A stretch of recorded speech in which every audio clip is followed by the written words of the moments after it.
I had a dream. In my past life, Jingke and I were married. We spent our entire lives together, passing away in our 80s, truly growing old side by side. Now, I gaze at the sleeping figure by my bedside, Lin Shangchuan, my husband in this lifetime, also Jingke's best friend and business partner. I remember a year ago, when I was supposed to meet Jingke for a blind date, he introduced me to his friend instead. 1. Waking from the dream, my memories return to that moment a year ago. Back then, I had just graduated and became a Greenhorn Middle School Chinese teacher. As everyone knows, female teachers are considered one of the most marriageable professions. Shortly after passing probation, the enthusiastic grade-level dean started arranging blind dates for me upon learning I was single. The dean assured me the guy was outstanding in every aspect. That's my own nephew, top university graduate, tall with great proportions and handsome looks. Right after graduation, he co-founded a company with classmates, talented and capable,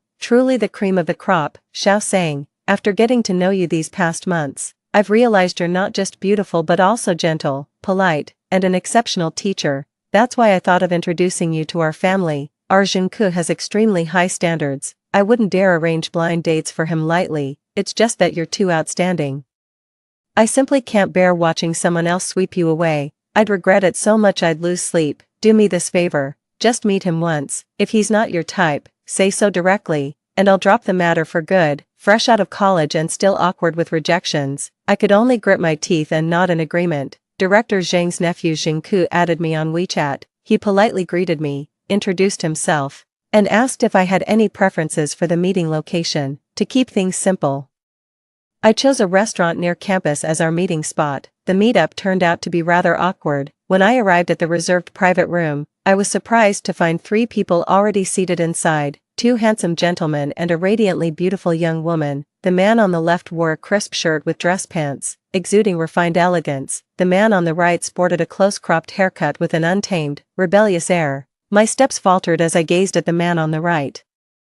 Uncertain whether to approach, I recognized him immediately. It was Jingke. Director Zhang had shown me his photo before, but right now, this Mr. Zhang, who's on a blind date with me, had his arm draped over the shoulder of that pretty girl beside him. The girl was nestling against him, their intimate body language making their unusual relationship obvious. I'm completely baffled. Jingke clearly has a girlfriend, so why did he agree to this blind date with me? And what's with bringing both his girlfriend and another guy to our date? What kind of game is this? I felt deeply offended and was about to walk away in anger. Miss Sangiru, would you give me a chance to explain? A voice came from behind me. I turned around to see Jingke stand up, approach me, and bow deeply. First, I sincerely apologize. Please believe I wasn't playing games with you. I approached this blind date with complete sincerity. However, the actual candidate isn't me, it's my friend Lin Shangchuan here. He gestured toward the formally dressed man beside him. I'm generally even-tempered and rarely get angry. Seeing his genuine sincerity, I patiently listened to his explanation. 2. Jingke told me he has a girlfriend now, and he's already informed his aunt, Director Zhang. But Director Zhang insists it's just an excuse he made up to avoid blind dates, even after he posted a couple photo with his girlfriend. Director Zhang still wouldn't believe him. Honestly, I can't blame my aunt, Jingke said with a bitter smile. I once lied about having a girlfriend to dodge her matchmaking arrangements, even photoshopped a random internet picture. Now that I actually have one, she won't buy it. He introduced me to Lin Shangchuan, his college roommate, best buddy, and now business partner. He said Lin was way more accomplished than him, completely devoted to studies in college and never been in a relationship. That day when his aunt sent over my photo, he was about to turn her down again until Lin spotted it beside him. Lin claimed it was love at first sight and begged him to introduce us. Love at first sight. I glanced skeptically at the gentleman seated across from me. The tips of his ears turned pink under my gaze. After a moment's hesitation, he mustered his courage and rose to bow in my direction. Miss Sangiru, I apologize for approaching you so abruptly, but I genuinely wanted to meet you. Would you give me a chance to pursue you? I stood there dumbfounded, completely at a loss. When I snapped out of it, I turned and bolted. I chickened out, honestly had no idea how to handle that situation. As I recklessly dashed to the roadside, a speeding motorcycle came barreling toward me. My body froze, completely paralyzed. Just as the bike was about to hit me, an unseen force shoved me aside. I turned to see Lin Shangchuan's face contorted in pain. A deep gash ran down his arm from the motorcycle accident, blood gushing out. In a panic, I rushed him to the hospital. Watching the doctor dress the wound made me wince in sympathy pain. Clenching through the agony, he reassured me in a gentle voice, "It's nothing serious, just a flesh wound, it'll heal soon." The tenderness overflowing from his eyes made me believe, just for that moment, that his love at first sight might have been genuine. After all, few would risk their own safety to save someone they'd only met once. In that critical moment today, Lin Shangchuan's instinctive push was purely reflexive. That he only suffered an arm injury was sheer luck. I could tell he genuinely cared about me. 3. After someone saved your life once, it's hard to keep acting like strangers. Lin Shangchuan and I exchanged contact information. After that day, Lin Shangchuan started courting me in earnest every morning. He'd buy breakfast and wait for me downstairs, then drive me to work at school. Come evening, he'd be right on time at the campus gate to take me home. Throughout the day, he'd randomly text me jokes and casually update me about his schedule, never minding whether I replied or not. Honestly, it's hard for any single woman not to be swayed when pursued by an exceptional man, especially when someone like Lin Shangchuan is clearly in a league of his own. He's strikingly handsome. A graduate from a prestigious university, and incredibly knowledgeable, the startup he co-founded with classmates is already turning a profit and on the right track. A true young achiever. He's also courteous, gentle, and remarkably considerate. No matter the topic, he always keeps the conversation flowing. Being with him feels like a gentle spring breeze, comfortable and completely at ease. What truly made me decide to accept his courtship was the day my grandfather suddenly fell ill.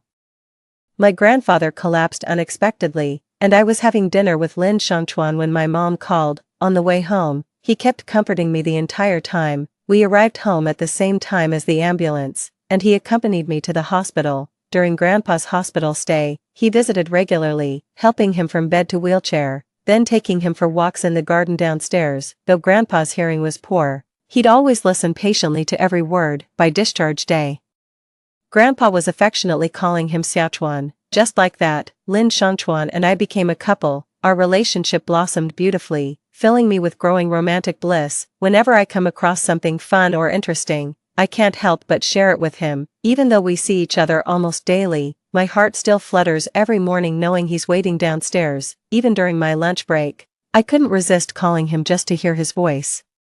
We'd just said goodbye downstairs at night, yet started video chatting the moment I got back to my room until bedtime. I finally understood what missing you the moment we part truly means. When shopping with friends, I'd pause at men's clothing stores to browse for stylish pieces. Having someone new in my life didn't feel abrupt at all, just wonderfully sweet. 4. Lin Shangchuan and I got married within a year of meeting. It didn't feel rushed, more like everything naturally fell into place.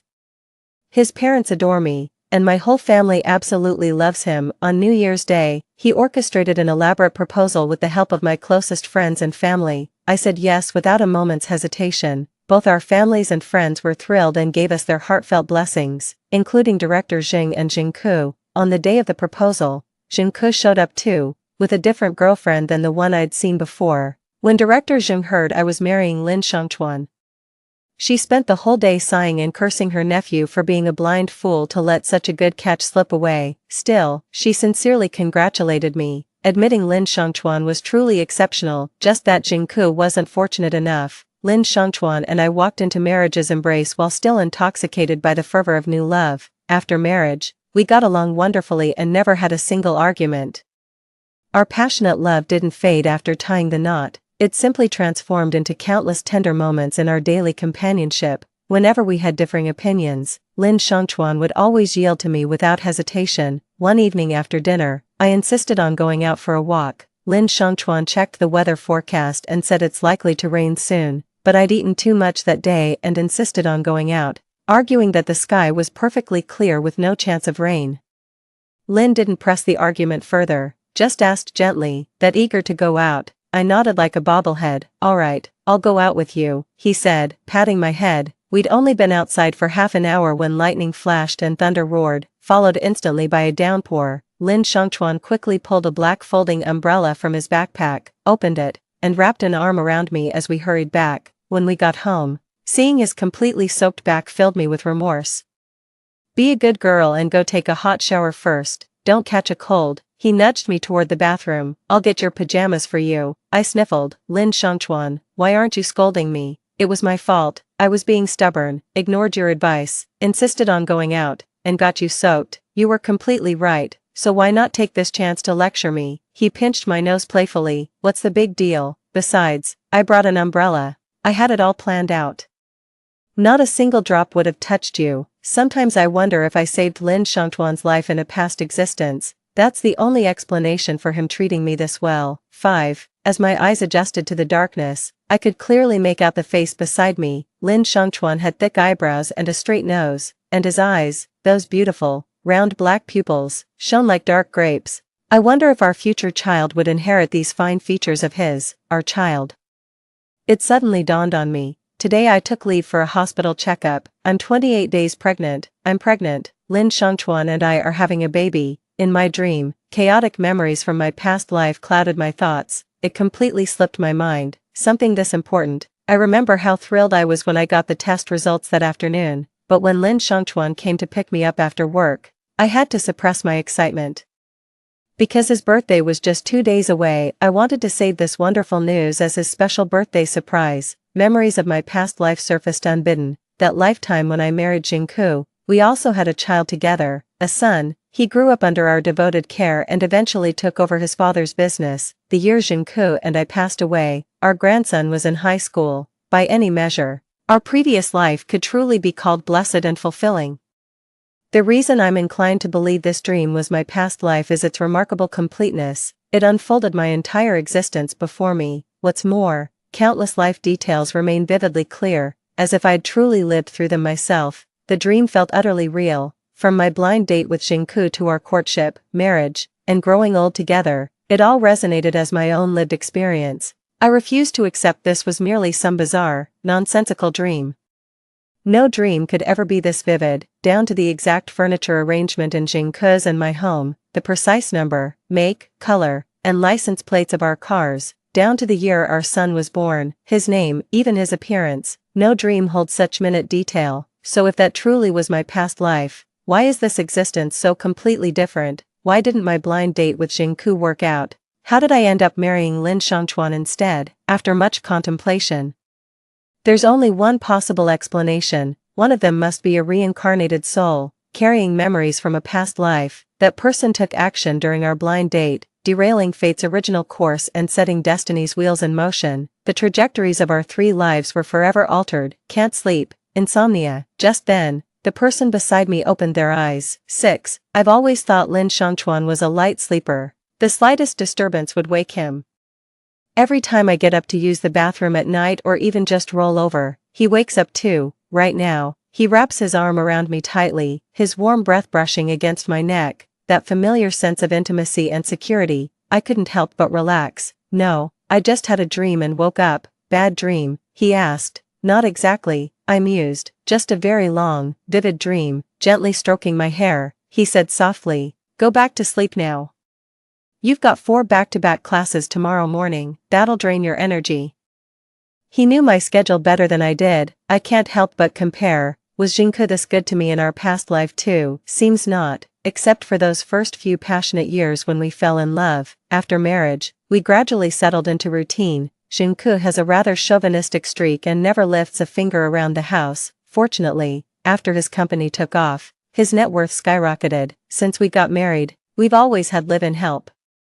So household chores never became a point of contention between us. We typically focus on our own work during the day and share dinner together in the evenings. As a middle school teacher, my salary wasn't high, but he never asked me to quit and become a full-time homemaker. I stayed in my position until retirement. Over the years of marriage, our relationship gradually mellowed into comfortable routine. Ironically, it was in our later years that we spent more time together, sharing a heartwarming companionship forged through life's ups and downs. I remember that in his final year, we still often held hands while taking walks together. Jingku wasn't the romantic type. He didn't even propose properly. After 2 years of dating, we casually decided to get married over a meal and registered our marriage the very next day. He never gave me thoughtfully prepared gifts either. Just the standard bouquet of roses and designer bag combo for Valentine's and anniversaries.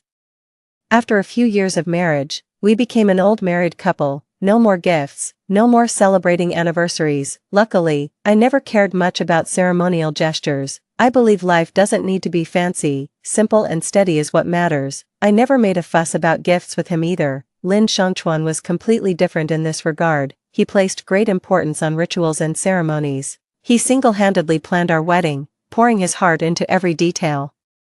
He secretly learned the dance routine from my favorite boy band and performed it with friends as a wedding surprise. I used to think I didn't care about ceremonial gestures or surprises, yet every little romantic surprise he creates still makes me genuinely happy. His sincerity touched me deeply, and I couldn't help but be moved by his thoughtfulness and devotion. Nestled in Lin Shangchuan's arms, listening to our synchronized heartbeats, I suddenly found myself letting go of all grievances.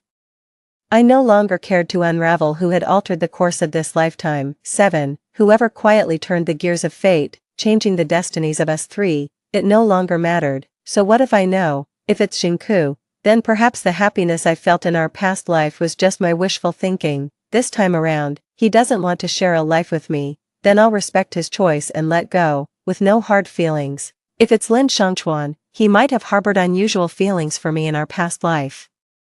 Only he hid them exceptionally well. He's been so incredibly good to me in this lifetime, making me feel truly loved. What reason could I possibly have to blame him? My mother once described my personality as deceptively gentle and soft-spoken, with a quiet demeanor that makes people want to protect me. But in truth, I'm resilient, adaptable, and thrive wherever life takes me, a true survivor at heart. Perhaps it's my innate instinct for self-preservation. But I'm perfectly content with my current life, wrapped in this cocoon of security I'd never want to disrupt. That's it, I've made up my mind. Let bygones be bygones. If I had to relive my previous life exactly the same way, I wouldn't mind either. But since things have turned out this way with a fresh start, experiencing a different life wouldn't be so bad. 2 days later would be Lin Shangchuan's birthday. That evening, I left work early and prepared a lavish dinner with my aunt.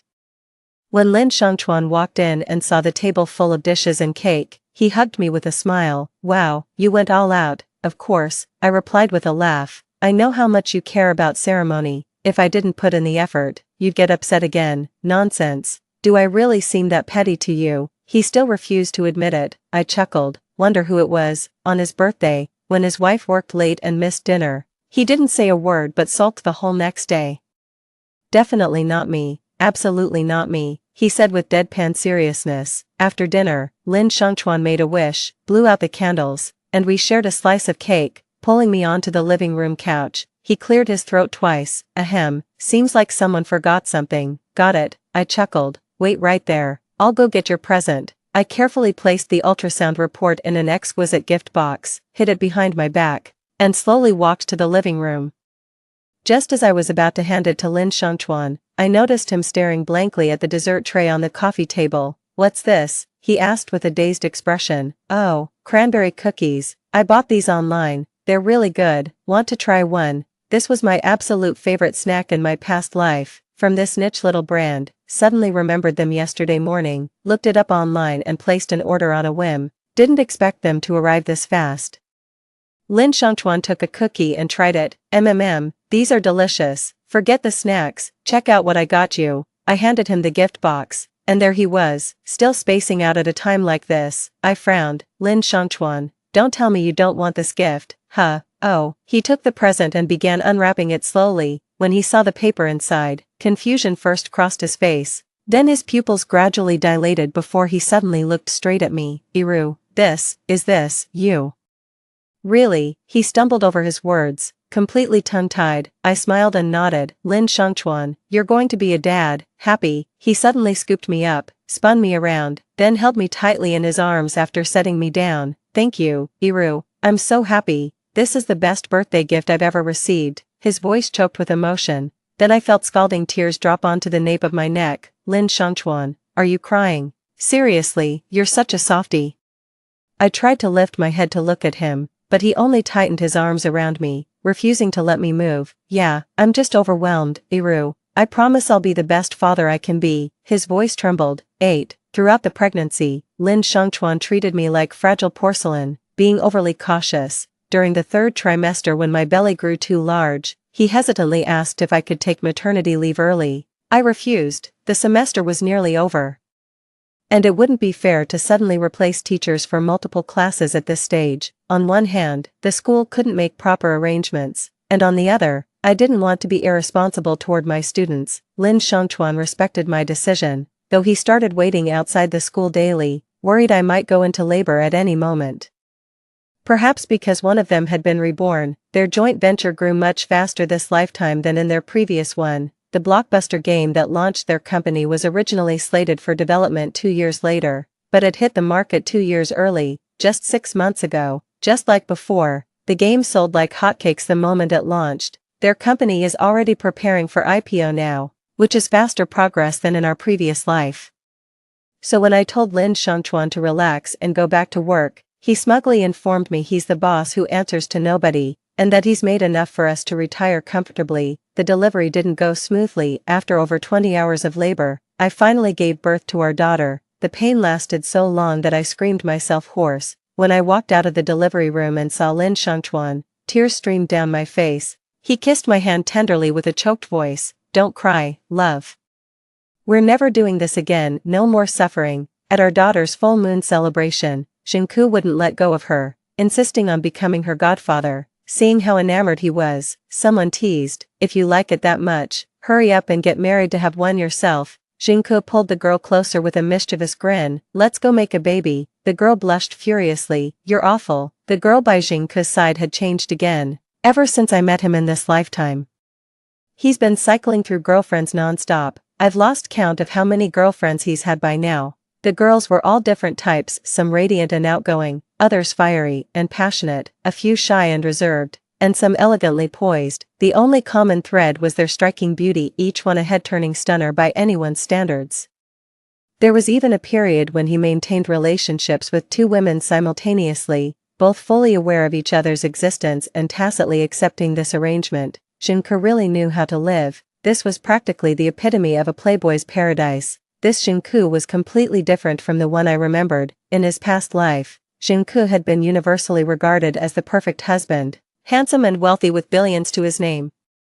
He's never been involved in any scandals and remained devoted to his wife till old age. In all those online polls about the most desirable husband material, Xingku always tops the list. I can't quite figure it out. Does reincarnation actually change someone's personality? But I haven't changed at all. My personality, interests, habits, and abilities feel nearly identical to my previous life. Even the cranberry cookies I loved in my past life, I still adore them just the same. But why have Xingku and Lin Shangchuan become completely different from their past selves? When it comes to love, their attitudes seem to have swapped. In our previous lives, Lin Shangchuan was the playboy everyone knew him to be. He never married, yet had countless romantic encounters throughout his life. A natural romantic with lavish generosity, he effortlessly charmed women with grand gestures, chartering yachts for birthdays, whisking lovers away to see the northern lights, even plastering subway walls with love declarations. Women adored him to distraction, remembering him fondly after breakups without uttering a single word against him. A true Casanova who walked through gardens of blossoms without a petal clinging to him. Lin Shangchuan and Xingku co-founded a company called Shenko Games. Back then, they were dubbed the Shenko Duo and generated massive buzz online. Their popularity rivaled A-list male celebrities, each commanding a sizable female fanbase. But now, the tables have completely turned. Sometimes I think, had I dreamed about my past life earlier, before marrying Lin Shangchuan or developing deep feelings for him, I might never have chosen to be with him. To protect myself, I'll stay away from both of them and cut all ties for good. But when memories of my past life surfaced, I was already married and expecting. My whirlwind romance and marriage with Lin Shangchuan were completely real. He's nothing like his past self, no playboy antics or revolving door of girlfriends. He was practically a saint when it came to women. I was the only young female presence in his life. His affection for me was something I could feel in my bones. Every fiber of my being told me this was true happiness, and I wanted nothing more than to keep living this way. The year our daughter Xiaxing turned 3, Xingku began very publicly courting a famous actress. He showered her with resources and investments, spending money without batting an eye. No starlet could resist such devotion. 6 months later, they tied the knot in a lavish wedding that dominated trending lists for over a month. I remember that actress from my past life too. She once endorsed a game developed by Shankha. She even performed a song on stage at one of Shankha's annual galas. After that endorsement contract expired, it wasn't renewed. and she simply lost contact with Shanka. I'm absolutely certain there was nothing beyond a professional relationship between Jingku and her. At this thought, some related memories surfaced. It suddenly dawned on me that in his previous life, Lin Shangchuan had apparently dated a celebrity girlfriend. Back then, tons of netizens were shipping him with that rising starlet. Watching Lin Shangchuan sitting on the floor building blocks with his daughter, I casually asked, "Aren't you even a little jealous of Jingku?" He looked up with an innocent expression. "Jealous of what? I've got everything he has, plus things he doesn't. But his wife's a huge celebrity, that's major bragging rights, and before marriage, he dated so many gorgeous girls. Isn't that every man's dream life? I couldn't care less about their dreams. Mine is simply growing old happily with my wife," he said with it under a huff. "Do you know what people are saying about you online?" I asked. That you married too young, what a waste." "No, marrying you young is my greatest honor." His gaze held such tenderness that I nearly drowned in it. 10. Jingke got divorced 3 years after his marriage. The reason was his inability to resist fooling around, which his wife eventually discovered. They fought constantly for months before finally ending in divorce. After becoming single again, Jingke threw a party to celebrate. He told Lin Shangchuan that despite trying marriage once, he still found bachelorhood the happiest. He declared, "I revel in the high life, long live freedom." But his newfound freedom was short-lived. Jingke collapsed again soon after, hospitalized with a stomach perforation from consecutive days of heavy drinking and long-term irregular eating habits. When visiting him at the hospital with Lin Shangchuan, I brought a thermos filled with nourishing congee. We have a housekeeper who cooks, so my culinary skills are just average, though I do enjoy making soups and congee in my free time. My specialty is nourishing congee, light yet flavorful, and gentle on the stomach. On early evenings or weekends, I often prepare homemade nourishing congee for my family. Lin Shangchuan and his daughter were such sweethearts, complimenting my cooking skills between bites. I learned this nourishing congee recipe from my mom. Even in my past life, I loved making it. Jingke did me the honor of finishing the entire big bowl of congee I brought him. "Sis, this congee is absolutely delicious. My doctor advised me to eat lighter meals. Would you mind teaching our housekeeper how to make it?" he asked me. "No problem at all. Just give me your aunt's contact info." Shortly after being discharged from the hospital, Jingke suddenly moved into the villa across from our house. Rumor has it he paid twice the market price to buy the villa from the previous owners. After moving in, he started dropping by our place for free meals quite often, after he came over for dinner 4 days in a row. Lin Shangchuan finally lost his temper. "Jingke, what's your problem? Don't you have your own place? Ever heard of being a third wheel? Where are your manners?" Jingke sipped his porridge leisurely. "Doctor's orders. I need to take better care of my stomach and eat on schedule." "Who's stopping you? Doesn't your housekeeper cook for you?" Lin Shangchuan snapped. Jingke remained unhurried. "But eating alone feels so dreary. I can't bring myself to take a single bite." "What's so hard about finding dinner company? Just snap your fingers and a line of beauties would queue up. Since when do you lack dining partners? For years of college camaraderie, business partners after graduation, brothers for over a decade. Now that you've got a wife and kid, your life's complete, so you're ditching this lonely bachelor." Jingke shook his head with a sigh. "The world's heartless indeed. Adversity truly reveals who's real." Lin Shangchuan kicked him.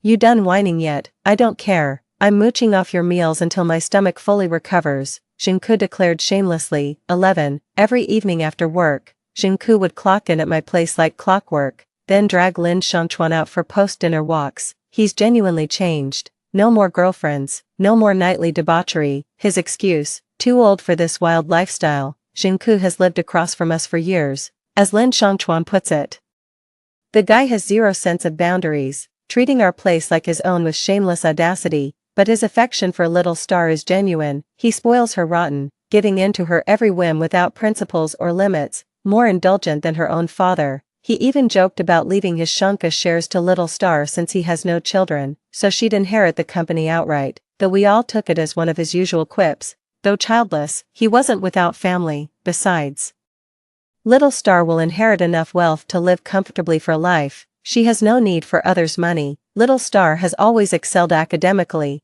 and we've placed equal emphasis on developing her independence. After the college entrance exams, she applied to prestigious universities abroad and was successfully admitted. Though she's still young, it's only natural for us to worry about her studying abroad alone. But we chose to respect her decision. She worked hard to pursue her dream school and preferred major. Seeing her achieve this dream makes us so proud. How could we possibly object? Besides, missing her just means hopping on a flight. A dozen-hour journey isn't that daunting. We personally took little Star to school before returning home with hearts full of hopes and blessings for her. During this year's winter break, I made up my mind to rent a guest house in Yunnan for a month-long stay. I adore Yunnan, its breathtaking landscapes, pleasant climate, and rich local culture. Though I visited Yunnan many times, each short trip ended with reluctance, leaving me yearning for more. I've always wanted to spend some time living in Yunnan, but work, kids, and family responsibilities never gave me the chance. Now that our daughter's studying abroad, it's just me and Lin Shangchuan at home during the holidays. When I brought it up with him, he agreed without hesitation to accompany me there. With how well the company's doing, Lin has achieved both financial freedom and flexible time. He can easily spare a month for this trip. We started packing our bags, and Jingke only found out about our plans 2 days before departure. He threw a tantrum about joining us, but Lin Shangchuan flat out refused. This is our romantic getaway, Jingke. Could you at least read the room? Besides, your stomach issues cleared up years ago. Don't come mooching meals at our place after we're back. Jingke stared at him in disbelief. You're ditching me, just cutting me loose like that. Lin Shangchuan massaged his temples wearily. Jingke, you're not our responsibility. Besides Yunnan, Iru and I will be traveling frequently from now on. It's her dream, and I want to accompany her. You should find yourself a partner and settle down. I'm saying this for your own good. After all, you can't realistically spend your whole life with us. You need to plan for your future.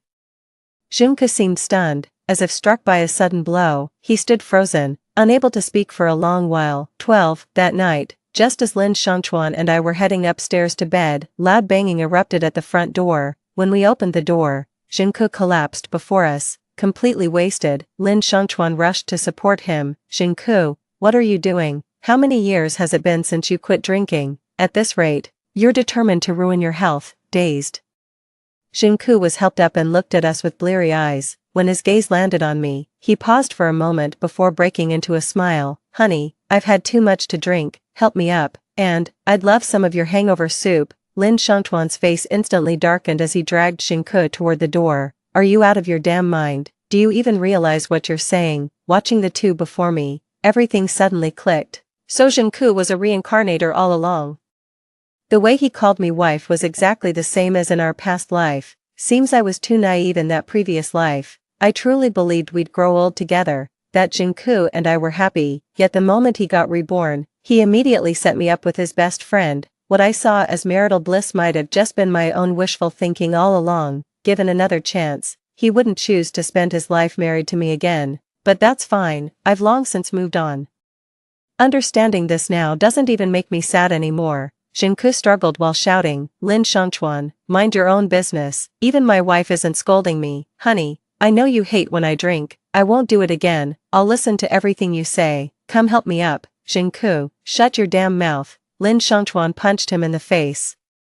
That's my wife, your wife. Jingke touched his bruised cheek. Bullshit, she's clearly my wife. Lin Shangchuan, you're a confirmed bachelor, never even married. Where'd you get a wife from? Then he turned to me. Sweetheart, whether you want to live in Yunnan or travel the world, I'll go with you. I was wrong before, always too busy to make time for your dreams. Give me another chance. Anywhere you want, I'll be there. Okay, in my past life, I'd had those same dreams. But Jingke never made them happen, too swamped with work, never able to clear his schedule. As Jingke finished speaking, Lin Shangchuan threw another punch. Shut the hell up, you hear me? Provoked, Jingke retaliated with a punch of his own. The two men became locked in a brawl. Both of you, stop this. I took a deep breath and stepped forward to pull them apart. Just as I reached out, Lin Shangchuan stopped first and immediately rushed over to embrace me. Darling, ignore him. His arms trembled as he spoke. You're my wife, we're married, and you chose to have children with me. We promised to grow old together in this lifetime. You can't go back on that. The past life is long gone. It means nothing now. His words left me stunned. Lin Shangchuan, he'd actually been reborn too. When did you find out? I looked up into his eyes. About me regaining memories from our past life. That year, on my birthday. When I saw the cranberry cookies you left on the table, that's when I knew. In our past life, those were your favorite treats. You'd buy them all the time. but back then, you only discovered them during that trip to Northeast China when you were 28, and started ordering them online afterward. In this life though, you never took that trip, yet those cookies showed up in our home years ahead of time. I realized right then you'd remembered our past life. Do you have any idea how terrified I was? I was afraid you'd go looking for your husband from that life, afraid you'd leave me behind, but then you handed me the ultrasound report, telling me I was going to be a father. In that moment, I knew you'd chosen me, that you'd let go of your past life. Right then, I felt like the luckiest man alive. Crash, a loud noise came from the doorway. We turned to see Jingke collapsing face first onto the floor. He struggled to his feet, trembling as he looked at me. You, so you remember your past life, then you must know that I nodded. Yes, I understand now. I misjudged you in our past life. You weren't happy. It must have been exhausting pretending all those years. I'm sorry you had to endure that. No, that's not true. Jingke shook his head frantically. I wasn't enduring anything, and I never pretended. Spending a lifetime as your husband made me genuinely happy. I swear I'm not lying. None of that matters anymore. I took Lin Shangchuan's hand. Those memories are too distant to recall clearly. I've moved on now. Please don't disturb our lives again. Alright, Jingke stumbled out, his face contorted between laughter and tears. 13, just a few cookies, and you saw right through me. I still couldn't believe it. And you're saying I first tried these during my trip to Northeast China in my past life. How come I don't remember that? All I remember is being obsessed with these cranberry cookies in my past life. But how that obsession started, that part's completely blank. Of course I remember. Lin Shangchuan chuckled softly. Every single thing about you is etched in my memory. You, in our past life. Yes, I've loved you since our past life. To be precise, it was deep love, but I've always restrained myself, he admitted bluntly. Impossible. I never noticed a thing. That's because you were happy. I didn't want to burden you or disrupt your life, so I suppressed my feelings with everything I had. You've no idea how much willpower it took to stop myself from looking at you every time we met. When did you start having feelings for me? Did Jingke know about this? Were all those girlfriends just you being a player? And, did staying single your whole life have something to do with me? Lin Shangchuan held my hand as we settled onto the couch. He pulled me close, resting my head against his shoulder, and chuckled softly. You're asking so many questions at once. Let me tell you everything properly. Through Shangchuan's account, I discovered facets of him that had remained hidden from me in our past life. He admitted that when Jingke first introduced me to him, he'd already taken a liking to me. With my round face, large eyes, and soft facial features, he said I perfectly matched his ideal type. But since I was his best friend's girlfriend, he didn't dwell on those feelings. Later, thanks to Jingke, we started seeing each other more often and gradually got to know one another. He grew increasingly fond of my personality, quiet, easygoing, never competitive, yet persistent in pursuing what I loved. One time when he visited Jingke's place, he overheard our conversation at the door. At that critical juncture of the company's development, they had poured all their capital into the project, taken out bank loans, and borrowed money from relatives and friends wherever possible. Those were their toughest days. I handed my bank card to Jingke. It contained every penny I'd saved. There was my hard-earned salary, red envelopes from my parents, even scholarship money I'd saved since college. I said, it's not much money, but maybe it'll help a little. I insisted on giving the money to Jingke. Jingke accepted it and asked me, what if this project fails, I go bankrupt, and you lose all your money? What then? What can we do? Keep working and earning. It's not like we'll starve. There's a way to live when you're poor, and another when you're rich. I don't have strong material desires anyway. Worst case, we tighten our belts. We're young and capable. It's not like we can't survive. Lin Shangchuan said he couldn't express how much he envied Jingke upon hearing my words. He too longed to find a life partner who would truly love him and stand by him through thick and thin. When Jingke and I got married, he gave us his genuine blessings, wishing us lasting happiness. Every time he traveled on business with Jingke, I'd always be waiting at the airport to bring Jingke home, watching us walk away together. He felt profoundly alone. Back then, he dated constantly, desperate to find a girlfriend who truly matched him. But with every relationship, he'd quickly realize she wasn't what he wanted and break it off. He admitted no woman ever made him feel the urge to marry. Whenever they start a new project, both he and Jingke get swamped with work, often pulling consecutive overtime shifts. I'd have our housekeeper prepare meals and deliver them to their office. Our marital home is close to their company. when they work late, Jinku would bring him over to stay the night, saving them time, no matter how late they return. Even if I'm already asleep, I'll get up to check if they've eaten. If not, I'd whip up something simple for them, dumplings, noodles, or fried rice with eggs, those quick and easy staples. He said having late-night snacks at our place gave him a warm, cozy feeling. It was the sense of home he'd been longing for. The Jinku he knew actually had a bit of a temper. Back in college, Jinku dated a girl too. They'd bicker constantly until eventually breaking up due to incompatibility. He once asked Jinku why he'd wanted to marry me in the first place. Jinku said we've never argued because we just click. Lin Shangchuan said he totally gets it with someone as kind, patient and understanding as me, who's always respectful and never acts up or has bad habits. How could there possibly be arguments? Once when we were traveling together, we had to cut the trip short after just one day due to a sudden work emergency, when we booked last-minute tickets.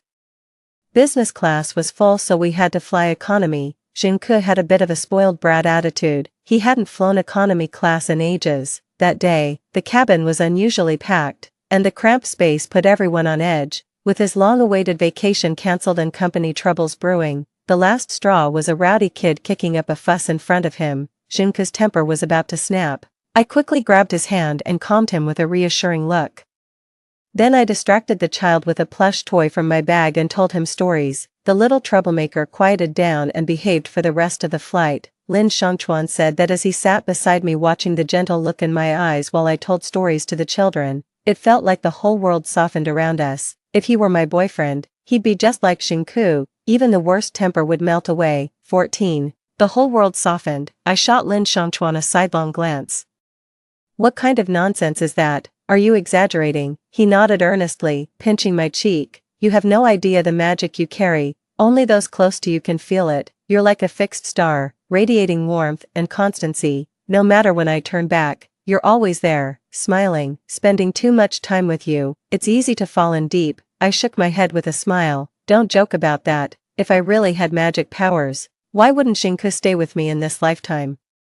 That's because he couldn't appreciate what he had. He'd been with you for so long that he took your importance for granted. Being too close to the situation, he couldn't see the truth. You've no idea how much I envied him as an outsider, he said bitterly. Later, I found myself increasingly drawn to you, almost obsessively so. You filled my thoughts, and I kept fantasizing about you being my wife, afraid you'd discover my secret. I started flaunting relationships, doing every romantic gesture imaginable, practically shouting it from the rooftops. All those frequent girlfriend changes were just attempts to forget you while genuinely searching for the right partner. Unfortunately, I never found her. So you never married. Exactly. Since I couldn't give my true heart to someone else, marriage wouldn't have been real commitment. Why lead anyone on? Lin Shangchuan, you're quite the actor. I never saw through your feelings for me. I tilted his chin up, locking eyes with him. My last life was bitter, pining for you my whole lifetime, but heaven showed me mercy by giving me a second chance. Lin Shangchuan gloated. I'd planned to meet you at the same time as Jinku this life for a fair fight. Who knew he'd hesitate after seeing your photo from his aunt and nearly reject the blind date? Luckily,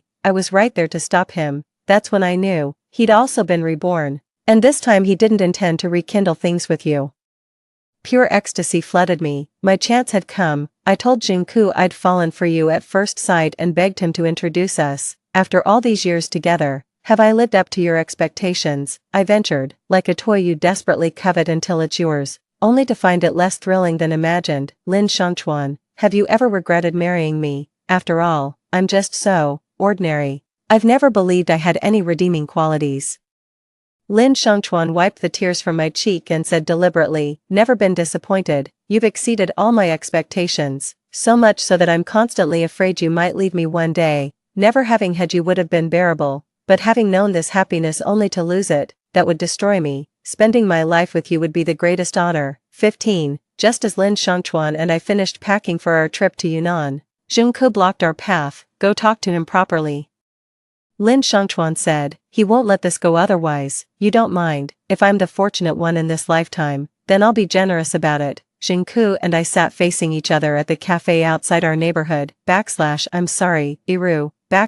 He looked at me with anguish. I've ruined everything. My whole life is a mess. No need to apologize. I've lived quite well this lifetime, I said softly. Please, Don't talk to me like this. I'd rather you blamed me, hated me, anything but this. He rasped, his voice hoarse. I'm just a bastard, an ungrateful fool who never knew how good he had it. So, you never loved me in our past life. Was all that affection just an act? No, I did love you, and the happiness was real, but humans are never content. We take what we have for granted and covet others' lives. In that lifetime, by all appearances, I was a successful man, thriving career, devoted wife, brilliant son. My life was complete, yet, greed is human nature. I envy Lin Shangchuan. He bears no family burdens, forever free. He's living many men's dream, surrounded by wealth and beauties. He drinks the strongest liquor, dates the hottest women. He parties for days on yachts, burning cash without a care, living life to the fullest. But not me. I've got responsibilities, a family to uphold, and this good man image to maintain. Sometimes I even wish you were worse, if you were lazy, mooching off me, or obsessed with shopping and luxury brands. Or being a drama queen favoring your family, or even keeping toy boys and clubbing every night. Then I could indulge guilt-free. But you're too good, flawless, irreplaceable, kind yet principled. You'd walk away the moment I crossed the line. The temptations out there are real, but losing you isn't a risk I'll take. I won't gamble with us, so I've suppressed these urges my whole life. When death comes, I'll still crave those unclaimed adventures. The world's so vibrant. And I had the means, yet chose to walk away. Never thought I'd get a second chance. Rewound to my college graduation days. With everything still ahead, I decided this time I'd live differently. I'd embrace freedom and make up for all my regrets. I was about to turn down my aunt's blind date setup when Jingke saw your photo. Claimed love at first sight. He was my best friend back then. Never had a girlfriend. Nothing like his later playboy persona. How could I say no? Figured it was just one meeting. Maybe you wouldn't like him, even if you dated. His true colors would show eventually. But I never imagined Lin Shangchuan was also reborn, with his ulterior motives carried over from our past lives. You two fell hard, married fast, lived happily. Something gnawed at me, though I couldn't name it. Here I was, living my dream, spending freely, sampling every type of woman, even pursued that actress I'd resisted last life, married her, yet peace eluded me. My heart wandered. I cheated effortlessly, guiltlessly. When she filed for divorce, I breathed relief and signed without hesitation. When I was hospitalized with stomach issues and drank the congee you brought me, that familiar nourishing porridge I'd had countless times in our past life, a long-lost warmth washed over me. Only then did it dawn on me, this lifetime, I've truly lost you. There's no chance for us anymore. You belong completely to another man now, and even a single spoonful of your cooking has become a luxury I can't afford. Panic set in. I feared growing distant from you, so I shamelessly started showing up at your place for meals every day. That domestic warmth, that sense of stable happiness, what had been routine in our previous life, has become utterly unattainable in this one. I know it's terribly rude to keep imposing on you both, inserting myself into your lives like this, but I can't help it. I've lost all reason. Slowly descending into madness, looking at the broken man before me, I said calmly, you're an adult, you must take responsibility for your choices. This path you're on, you chose it yourself, and now you have to see it through. But I'm about to break, not my problem. I stood up. All I know is, you can't have your cake and eat it too. When you chose freedom, you chose to let me go. Deep down you know there's no turning back in life. Move forward, Jingke. You're luckier than most people still fighting just to survive. Stepping out of the cafe, I spotted Lin Shangchuan waiting ahead and ran toward him with a smile. 16. In my past life, I married Jingke. My mom says fools have fortune's favor. She said Jingke is handsome, talented, wealthy yet devoted to family. Frankly out of my league, in this lifetime. I'll marry Lin Shangchuan. My mother also says fools have fortune's favor. She said a successful man like Lin Shangchuan would spoil me rotten without any boundaries. I must have saved the galaxy in my past life. I used to think so too. Fresh out of school and too timid to say no, I could only grit my teeth and nod in agreement. But now I know, living well isn't just about being lucky. I just live with my eyes wide open. I treat people with genuine sincerity, giving my whole heart without reservation. If you love, love wholeheartedly. But I also have my boundaries and principles, making it clear that I deserve equal love in return. My love brooks no imperfection. When hurt, I walk away without hesitation. I embrace life with optimism, vigor, and daily enthusiasm. I spread my positive energy to those around me. I'm emotionally stable. Never lose my temper or complain when facing challenges. but take action to solve problems. Because I know anger solves nothing, I inspire those around me with this philosophy: my success isn't dumb luck, I'm worthy of love and kindness. The end. Next story. In my previous life, my sister forced me to marry an ugly and poor gangster. As a result, 10 years later, the gangster became a stock god with a net worth of tens of billions, and I also enjoyed wealth. After her rebirth, the elder sister grabbed the gangster's hand first and was determined to marry him at all costs, but she didn't know. The real stock god is me. Her man can't do anything and is just a puppet I put on the stage. 1. When I was reborn, I was in a dimly lit gymnastics equipment room. The figure in front of me is my husband from my previous life, Zhao Xian. He tore off my clothes and put his face close to my neck. I feel weak all over. In the midst of the chaos, I struggled to realize that time had gone back and I was 17 years old again, back to the day when my sister Qi Yunyun drugged me. As I watched my clothes being completely torn off by Zhao Xian, the door of the gym was suddenly knocked open from the outside. A man rushed in. It's Qi Yunyun. She seemed to have run all the way here. Her hair stuck to her face with sweat. She didn't bother to tidy it up and came up to hug Zhao Xian tightly. Xian, don't be with her. You are mine. It suddenly dawned on me. Qi Yunyun and I were reborn together. 2. In the previous life, Qi Yunyun liked the school hunk.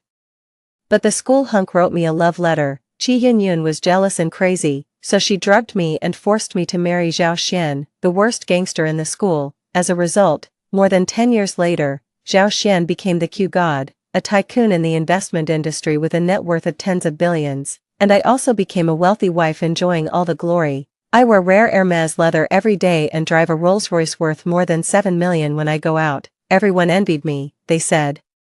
Xiao Yu really married a good husband. When Zhao Xian was down and out, Xiao Yu recognized a hero with your keen eye. Now it's Xiao Yu's turn to enjoy the good life. Qi Yunyun's rich second-generation husband had long since fallen into poverty and became a debtor. He even tried to curry favor with Zhao Xian and said, "Brother-in-law, you must be Q god, right? I really admire you. Can you guide me when I invest?" Every time Qi Yunyun looked at me, there was uncontrollable jealousy and deep regret in her eyes. Sure enough, at a family gathering, after Zhao Xian said he wanted to go to the bathroom, I saw Qi Yunyun following him in the corner. I walked into the dark corner of the corridor and heard my sister's drunken voice through the thin door. "Ah, Xian, it was obviously me that you liked back then." The sister hugged Zhao Xian and tried to kiss him. Zhao Xian took a deep breath and pushed his sister away. He said stiffly, "That was more than 10 years ago." My sister fell to the ground, still crying and shouting, "Have you forgotten that you brought me breakfast every day, took me out on your bike, and said that I would always be your goddess? You would agree to do anything I asked you to do. Xian, you were supposed to be mine." Zhao Xian ignored his sister. He tidied up his clothes that were messed up by his sister and hurried out of the door.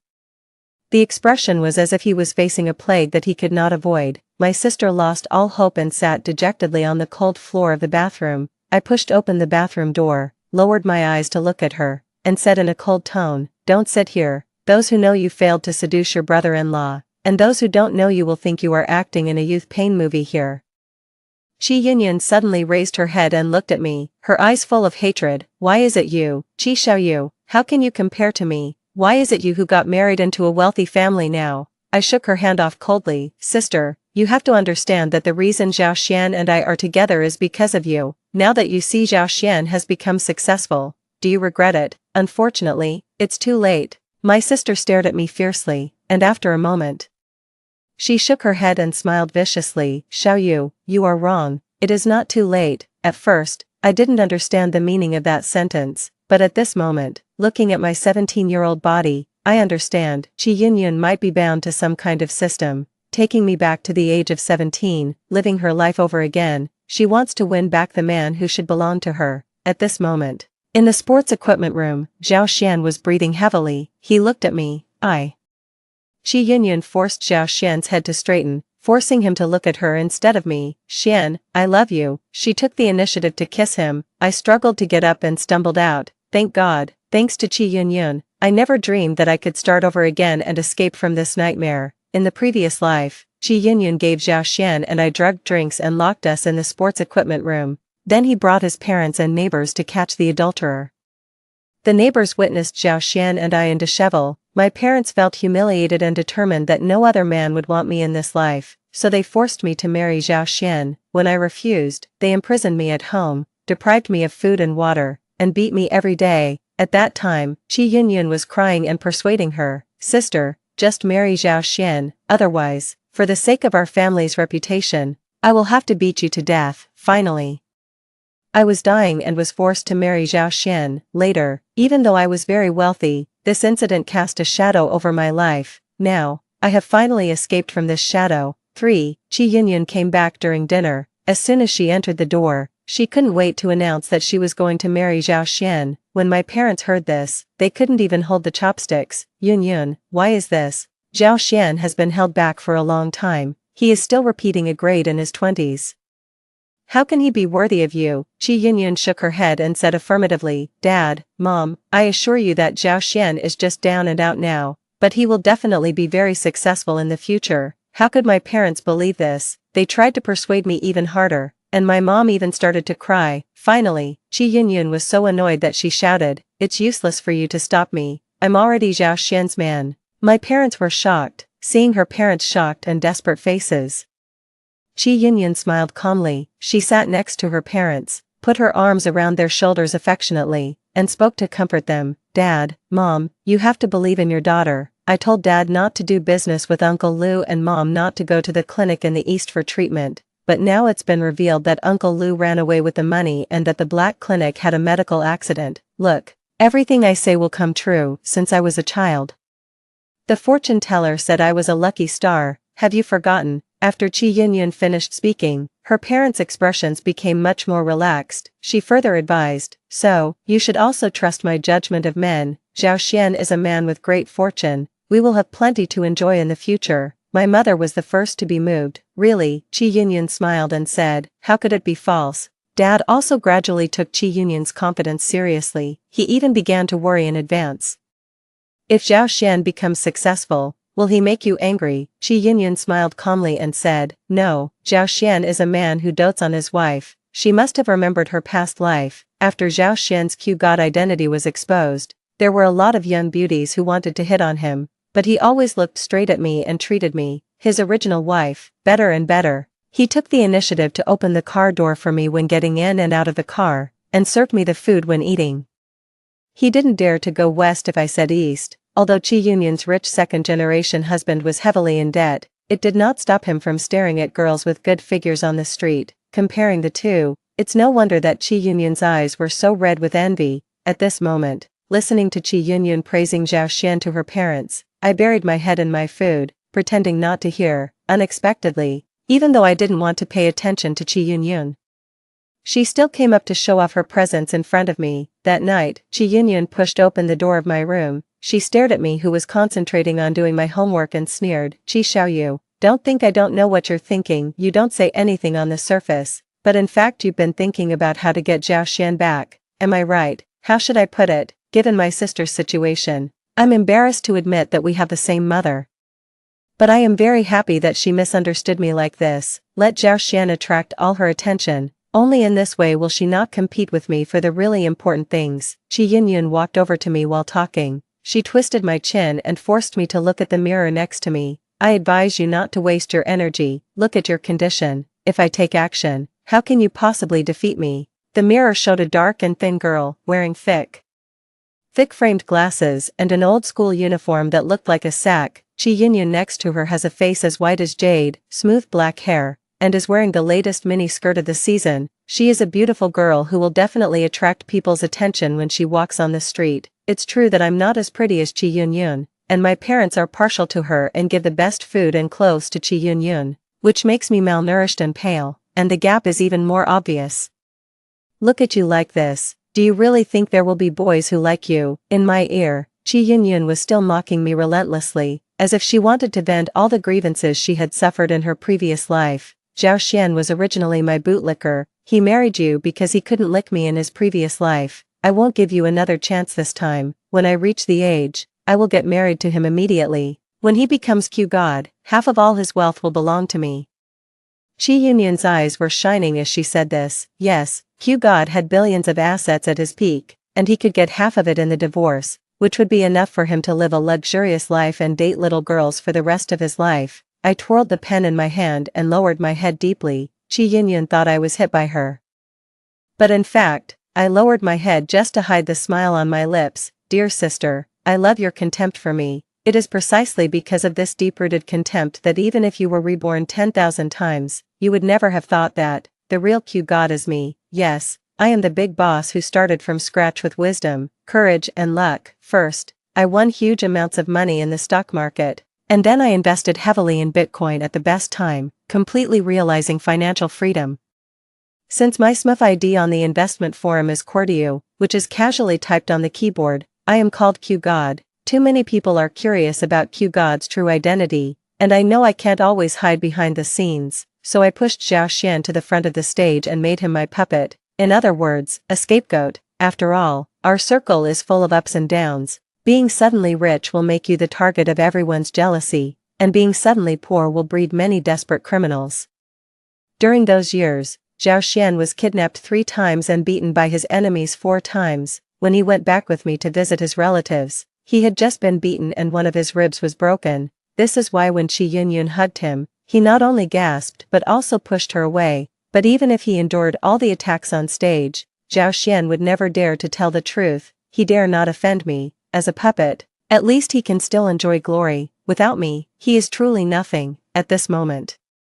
I looked at Chi Yunyun, who was kept in the dark, and gave her a sincere smile. Sister, I whispered, I wish you and Zhao Xian a long and happy marriage. Go ahead and bind him. I will do well in the college entrance examination, save money, go to university in Beijing, and leave this home forever. 4. I sincerely hope that Zhao Xian can be together well with Chi Yunyun. However, after school, I was stopped by Zhao Xian. He rode his bike across from me and whistled at me like a gangster. Xiao Yu. You look pretty today. Why are you wearing such pretty clothes? I took a step back, feeling a chill. I know Zhao Xian's nature very well. He is a complete and utter rotten person. In the world of bad people, the ones who haven't slept with are always the best. This person was my sister in my previous life. Now it's me. Gritting my teeth, I tried to dodge to the side. I'm going to work. Please get out of my way. I recently worked as a cashier at a supermarket and wanted to save some money for myself. The boss was a very nice person. When he saw that I was wearing an ill-fitting school uniform with pants that were too short, he gave me his daughter's clothes. The light blue cardigan and snow-white midi skirt make her look much prettier than usual. As a result, he was targeted by Zhao Xian. At this moment, he came up with a playful smile. Work? What kind of work? I have work here. Do you want to work? As he spoke, he tried to move his body closer. I suppressed my nausea and quietly reached into my school bag, grabbing the scissors for self-defense. However, before I could take out the scissors, a figure rushed out from the side. She pushed me aside fiercely and stood in front of Zhao Xian to protect him. Qi Xiaoyu, why are you rubbing against Xian? She said loudly, pointing her finger at my nose. You seduced your sister's fiancé. How shameless of you. Zhao Xian stood in the distance, touched his nose, and said, I just happened to meet Xiaoyu while riding my bike, and she wouldn't let me go. When Chi Yunyun heard this, he became even more furious. Qi Xiaoyu, you are still so evil. Why don't you look in the mirror and see how you are worthy of Zhao Xian? I'm going to marry Zhao Xian for the rest of my life. If you dare to seduce him again, I'll ask my parents to sell you to the mountains. After saying that, Chi Yunyun grabbed Zhao Xian and turned away, but obviously, she was still worried. That night, when I returned home, I found my house in a mess. The tin box where I kept my money had been found, lying in the middle of the room. Inside was the salary I had saved from working in a supermarket during this period. Now the box was empty and all the money inside was held in Chi Yunyun's hand. Chi Yunyun looked at me triumphantly. She waved the banknotes in one hand and pointed at my nose with the other, her long nails almost poking my face. This is Qi Xiaoyu's hidden pocket money. She's always hanging out outside, but she's actually sleeping with the boss of the department store. I saw with my own eyes the supermarket owner giving her money and taking her to buy new clothes. Chi Yunyun pointed at the cardigan and skirt I was wearing and curled her lips. TSK. Now everyone over there probably knows that there's a mistress in our Qi family. Before I could say anything, my father rushed up to me with a gloomy face and slapped me hard. My mother cried and complained. The fortune teller said this girl was unlucky. I took several doses of abortion pills, but the baby still didn't come out. Now she has brought shame to our family. My parents are always like this. They favor their elder sister unconditionally. my sister can be forgiven for anything she does. When I was still a fetus, a master said that I was a disaster star, not long after I was born. My father's business went bankrupt, so everything I did was wrong. At this moment, my father confiscated all the money I had saved, picked up the belt and started beating me. Chi Yunyun had a smug smile on her face, but her tone sounded like she was crying as she stood by and fanned the flames. Xiaoyu, don't blame daddy for beating you so hard. If you don't hit me harder, you won't learn your lesson. Girls should love themselves. Don't try to make dirty money again. Finally, I passed out from the intense pain. When I woke up again, I was lying in the yard, and my parents took Chi Yunyun shopping. Chi Yunyun is getting engaged soon, and they want to buy her a nice dress. I lost all the money I had saved and didn't even have medicine. I struggled to get up and groped my way out of the yard. The yard next door belongs to my cousin, and at this time only my cousin's wife was washing clothes outside. She was shocked to see me so weak that I couldn't even speak. Xiaoyu. Oh my god, what's going on? My cousin's wife dropped her clothes and came to help me, and her hands were covered in blood. Wait a minute, I'll get you some medicine. I lay in the open space in the yard and looked at the sky. The moon is very bright, but there are always some dark corners in the world that it cannot illuminate. My cousin's wife is applying medicine on me. Why are your parents so cruel? After all, she is their own daughter. My cousin's wife wiped her tears. She is a kind person with a soft heart, but his life was hard. He was illiterate and his family would not allow him to continue studying after the 3rd grade of primary school. He had to go home to help with housework and take care of his younger brother. Later, her father sold her to my cousin in order to raise money for his younger brother's dowry. At this moment, she was applying medicine on my wound with concern, and I touched her arm, which was also covered with scars. My cousin often beats her. In my previous life, my cousin's wife passed away when I was less than 20 years old. After a long silence, I suddenly asked, "Cousin, do you have any private money?" My cousin's wife was stunned for a moment. "Don't be afraid, I won't tell my cousin." She breathed a sigh of relief. $2,000, what? Is it because your family won't give you money for your studies? If so, take it. Studying is a serious matter. Girls should study. My nose felt sore, but I forced myself not to cry. In the most miserable part of fate, there are poor people who are trying hard to give each other a little sweetness. I whispered, "No, cousin, I don't want you to support me. I want to help you make money. I can turn your $2,000 into 20,000, or even 200,000. My cousin's wife chuckled and laughed. She obviously didn't believe me, and said to me like she was coaxing a child, "Okay, just use the 2,000 you want to study, and pay me back when you graduate from college. We're relatives, so why should I charge you interest?" I said nothing and looked up at the endless night sky. In my previous life, I became rich too late, and when I returned home, my cousin's wife had died of depression. In this life, I must help her. It's also helping myself. Sister, you are so stupid. Even with the opportunity to go back in time, the only thing on her mind was snatching a man, and in my mind, there are stock codes one by one. Do you know what kind of golden finger you gave me? 5. Early Monday morning, I went to school with the money my cousin's wife gave me, intending to sneak away during the break when no one was paying attention, and go to the securities company's business department to open an account. Unexpectedly, not long after I rode my bike out of the school gate, a figure suddenly jumped out from the alley in front of me. The other person was chopping at me with a spiked wooden stick in his hand. I dodged in a hurry and fell off the bicycle, hitting the ground heavily. I didn't care about the pain and covered my school bag first. It contains all the private money that my cousin's wife gave me. In front of me was a pair of brand new brand name shoes. When I looked up, I saw a fat, round face looking down at me with a malicious smile. I recognized him. He is my sister's husband in her previous life, Qin Yong. Qin Yong has been a loyal bootlicker behind Chi Yunyun since middle school. He is a rich second generation whose father does business in the south. When we were still wearing gray school uniforms and generic shoes, Qin Yong was already familiar with all kinds of foreign luxury brands. Qin Yong pursued Chi Yunyun for many years. Chi Yunyun disliked Qin Yong's appearance, but could not give up his wealth. Therefore, she kept him at a distance throughout her teenage years and treated him as her number one backup. Later, when Chi Yunyun was older and hadn't met a better man, she married Qin Yong, but not long after the marriage, Qin Yong's family went bankrupt, and Chi Yunyun, who participated in the investment, was also implicated. The whole family became deadbeats and could not even take the high-speed rail. However, no matter how frustrated Qin Yong may be in the future, At this moment he is still the young master from a prominent family, who is so arrogant that no one can afford to offend him, so I protected my school bag and stepped back carefully, not wanting to have a head-on conflict with him. However, Chin Yong did not let me go. He kicked my face with the tip of his shoe and sneered. Yun always told me that her sister was a dishonest bitch. And I really caught her. What were you doing sneaking out of school like that? I whispered. Buy something. Buying things. Chin Yong smiled. He suddenly stopped smiling, grabbed the strap of my school bag fiercely, and poured out everything inside. Pencil cases and books were scattered all over the floor, and an envelope fell out. I wanted to snatch it, but Chin Yong was quick and grabbed the envelope. Wow, so much money. Chin Yong swung the bills in his hand. What are you going to buy?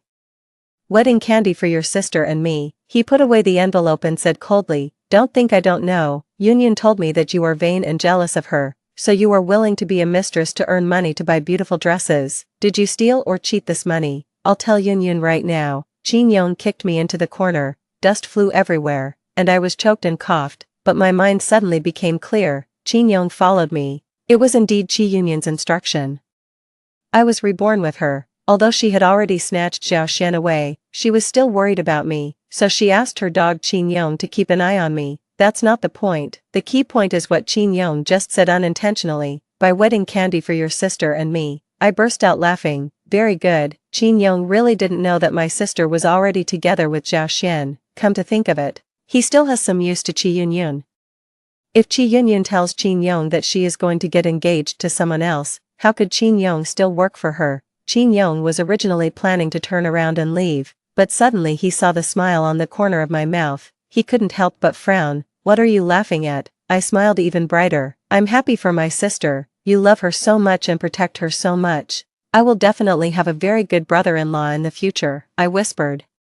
I look forward to your marriage as soon as possible. This is what Chin Yong likes to hear. His brows relaxed, but he still squinted at me. You're saying these nice things now. Do you want me to let you go? You don't have to let me go. I haven't done anything wrong. I stood up and brushed off the dirt on my body. This money was given to me by my cousin's wife. She heard about my sister's wedding and asked me to buy some gifts for her sister. Chin Yong's eyes suddenly changed. And he frowned. What's the good news? I pretended to be confused. I don't know either, but I heard from my parents that they plan to arrange a marriage for my sister before she goes to college. After all, we know each other well in our hometown, and we are childhood sweethearts. It's better than going to a big city and being cheated by a bad man in the future. I took a look at Chin Yong's expression, then smiled and said, fool. You still can't react. Chin Yong was a little confused. What did you react to? My sister's engagement partner must be you, I said with a smile. Look, everyone knows that you like my sister. My parents said we are childhood sweethearts, so among all the boys around us, who is a better match for my sister than you? Chin Yong's face lit up with joy, and hesitantly asked, why didn't Yun tell me this before? I scolded her. My sister is shy. But she should tell you in the next few days. Oh, I often see her running to the small woods behind the school recently. She must be preparing a surprise for you. Chin Yong was in love and asked in surprise, is this true? Why don't you go and take a look now? I held out my hand to Chin Yong. Give me the money. I still need to go pick out a dress for my sister, brother-in-law. Do you like pink or blue? I'll pick according to your preference. Chin Yong was so happy to be called brother-in-law that he didn't think much and directly slapped the envelope into my palm. Pink. After saying that, he ran towards the school. He was probably anxious to see what surprise Chi Yun had prepared for him. I smiled, got on my bike, and was in such a good mood that I even whistled. This surprise will definitely make Chin Yong unforgettable for the rest of his life. 6.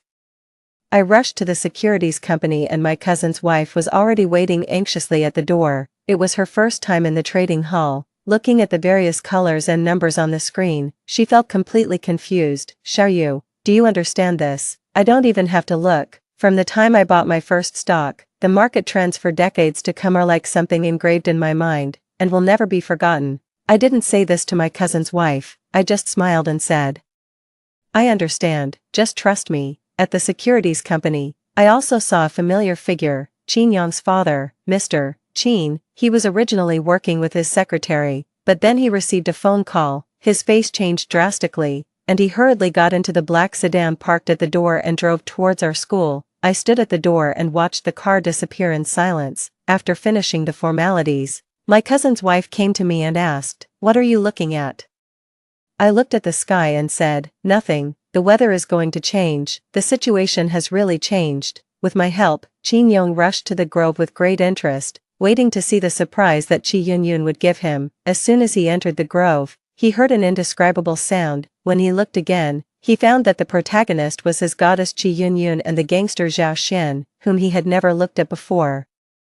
This can be said to be the greatest stimulation Qin Yong has ever experienced in his life in the past 20 years. By the time he reacted, the sound of the ambulance had already echoed all around. Zhao Xian was beaten up so violently by him that he was sent directly to the hospital for emergency treatment. When I rushed to the hospital, Zhao Xian had already woken up, but was wrapped in gauze like a dumpling, lying on the bed, unable to move. This scene is quite familiar to me, after all. In my previous life, I pushed him to the front of the stage to block the knife for me, and he was often beaten like this, but Qi Yunyun had never seen such a scene before. She stood by the bed and cried until she almost died. Qin Yong was taken to the ward by his father. Mr. Qin was afraid that his son would go to jail, so he came to discuss a private settlement with compensation. As a result, Qin Yong was like a fighting bull. As soon as he entered the ward, his eyes turned red and he rushed directly towards Zhao Xian. If it weren't for the two secretaries of President Qin who quickly held him back, Zhao Xian would probably have been thrown out of the window by him. Qin Yong, apologize quickly. President Qin was anxious. Why are you apologizing? I did nothing wrong. Qin Yong panted and pointed at Zhao Xian in the ward. He raped me, so I beat him up. Poor Qin Yong. As an ordinary person without the perspective of rebirth, his first reaction when he saw Zhao Xian and Qi Yunyun together was of course this. At this moment, Qin Yong looked at Qi Yunyun eagerly. Yunyun, please help me say something. I am here to save you. President Qin also got hope and looked at Qi Yunyun. Student, you are an eyewitness, you tell everyone the truth. For a moment, everyone in the ward looked at Qi Yunyun. She gritted her teeth and fell into a long struggle. Finally, she blushed and whispered, "We volunteered." Qin Yong's face suddenly turned pale. What? Yunyun, you can't possibly. Although Zhao Xian, lying on the hospital bed, was covered in plaster, he still managed a smug smile. A small gangster like him from the gutter would never have the ability to humiliate a rich young master like Qin Yong, but Qi Yunyun actually gave him this opportunity. He was so happy that he was about to take off. That's right. Yunyun and I are in love with each other, Zhao Xian said loudly. Regardless of the pain of his wound, Qin Yong deliberately hurt me. He should go to jail. President Qin's face turned gloomy. He took a step forward, not looking at Zhao Xian on the bed, but trying to put pressure on Qi Yunyun. My classmate, I advise you to think it over carefully before you speak. The Qin family is so wealthy that even my parents started to get scared and began to hint to Qi Yunyun. Yunyun, why don't you think about it again? It can be seen that Qi Yunyun is really conflicted, but she couldn't offend Zhao Xian. Not only that, she also had to hold Zhao Xian's heart firmly. That's God Q. Compared with the billions of wealth in the future, the Qin family now seems insignificant, so she held Zhao Xian's hand tightly. What are you thinking? Xian and I are truly in love. Anyone who hurts Xian should pay the price. Qin Yong couldn't bear it any longer, shook off his secretary's hand, rushed forward, and slapped Qi Yunyun. Qi Yunyun, are you blind? In his previous life, Qin Yong went bankrupt not long after his marriage, and he was very cowardly in front of Qi Yunyun, who always looked down on him. This was the first time she was slapped by this person whom she despised so much, and she went crazy immediately. Qin Yong, who do you think you are? She pushed Qin Yong away heavily. You are a second-generation rich man who has accomplished nothing. Do you think you are great just because your family is rich? Let me tell you, you will be bankrupt in a few years. As soon as these words came out, even Mr. Qin, who was standing not far away, turned pale. Finally, Mr. Qin slammed the door and left, and Qin Yong chased after him, leaving our family alone in the ward. My dad was so anxious that he rubbed his hands. This, Yunyun, why did you offend the Qin family? My father has been doing some small business in recent years relying on the Qin family's resources. Now that Qi Yunyun has offended the Qin family to this extent, my father can forget about doing business. Qi Yunyun frowned impatiently. Dad, don't be so short-sighted. If the business is gone, it's gone. She looked at Zhao Xian tenderly, as if she were looking at a rare treasure. With Xian, we will have everything. 7. For some time afterwards, My parents were busy dealing with the Qin family's difficulties in the business world. My sister was busy going to the hospital and being affectionate with Zhao Xian. I was busy studying and making money. Everyone has a bright future. When Qi Yunyun went home to make soup for Zhao Xian, she saw me working hard on my homework. Go ahead and study, she sneered. Study as much as you can. Even if you get into Tsinghua or Peking University, you'll just get a low salary when you graduate. I was too lazy to pay attention to her and concentrated on doing the questions. In my previous life, I was forced to follow Zhao Xian and had no chance to go to college. Later, I got a degree through self-study examination for adults, but in the end I was left with too many regrets. Qi Yunyun didn't understand that not all actions are aimed at making money. Money is a tool to obtain happiness, not happiness itself. For example, I want to experience 4 years of study, have a campus romance that has not been polluted by society, chat about gossip and the future with roommates in the dormitory, and have a midnight snack with friends in the club after the activities. These are the joys that I did not experience in my previous life. After Qi Yunyun left, I reunited with my cousin's wife. She covered the lower half of her face with a silk scarf, and my baseball cap was pulled down very low, and we both looked like thieves. I bought and sold according to your instructions, said my cousin's wife. This is your money. She handed over a passbook. I was surprised to find that except for the original 2,000 yuan, my cousin's wife gave me all the money. What are you doing? I said. This is all the profit earned from your capital. It's your money. I'll just take a cut. My cousin's wife waved her hands and said, I didn't do anything. Why should I take the money? I originally lent you 2,000 yuan, and now you have returned the money. How can I take the money you earned? I will be struck by lightning. I was helpless and argued with my cousin's wife many times, but she just refused. How about this, cousin? I said, I'll hire you. My cousin's wife was stunned. Why hire me? I still have to prepare for the exam, so I need you to help me with a lot of follow-up things, and I can't open an account by myself before I turn 18, so I still need to use your account to operate. I said, you should charge me a commission for this part. My cousin waved her hand. We are all relatives. I grabbed her hand and said, besides, when I graduate, I will have my own business, and I hope you will be my BD then. My cousin's wife opened her eyes wide. What is BD? I said, business development. You are outgoing, good at speaking, likable, and good at building relationships. I think this job is very suitable for you. Before my cousin's wife could say anything, I heard a noise at the front door of my house. Qi Yunyun and Zhao Xian are back. My cousin's wife and I immediately exchanged glances in tacit understanding, then quietly dispersed and went back to our own homes.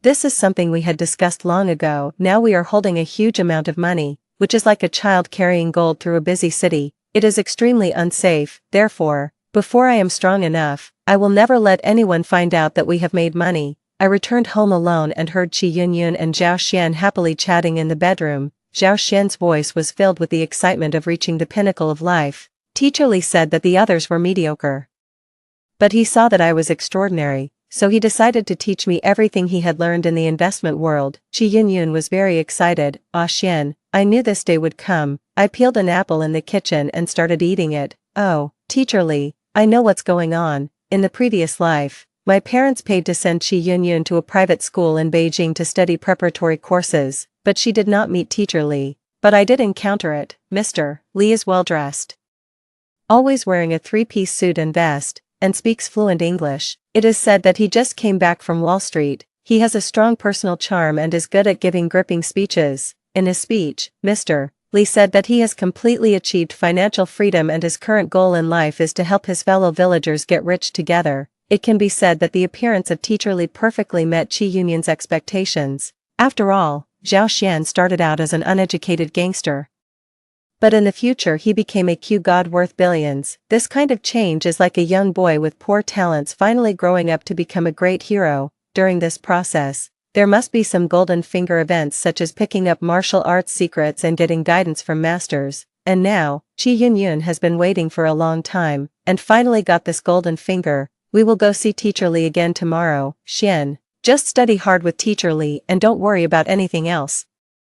Zhao Xian looked embarrassed, but the 60,000 yuan apprenticeship fee that Teacher Li mentioned, Qi Yunyun gritted her teeth and said, I'll help you. The apple in my mouth almost hit my teeth. I know Qi Yunyun is not very smart, but I didn't expect the brain to be so smooth. Yes, if you can attribute all your failures in your previous life to not choosing the right man, then you will naturally believe that all your chances of turning things around in this life lie with Mr. Lee, a Wall Street elite who charges 60,000 yuan for his apprenticeship fee. I also met Teacher Lee in my previous life. At that time, Zhao Xian was so excited that he was determined to make a fortune by following Teacher Lee. I stopped him. I was actually just a young girl with little social experience at that time, but I could still tell that something was wrong with Teacher Lee. For people who can really make a lot of money, time is extremely precious to them. So why would they come out to teach us how to make money? Moreover, he is so rich, why would he charge us 60,000 yuan as a teaching fee? At that time, Zhao Xian scolded me for being narrow-minded. Don't use your petty mind to speculate on Teacher Lee's realm. He has long wanted to stop making money and just wants to help us get rich. This is to save all living beings and accumulate good karma for his next life. Then he still charges 60,000 yuan for apprenticeship.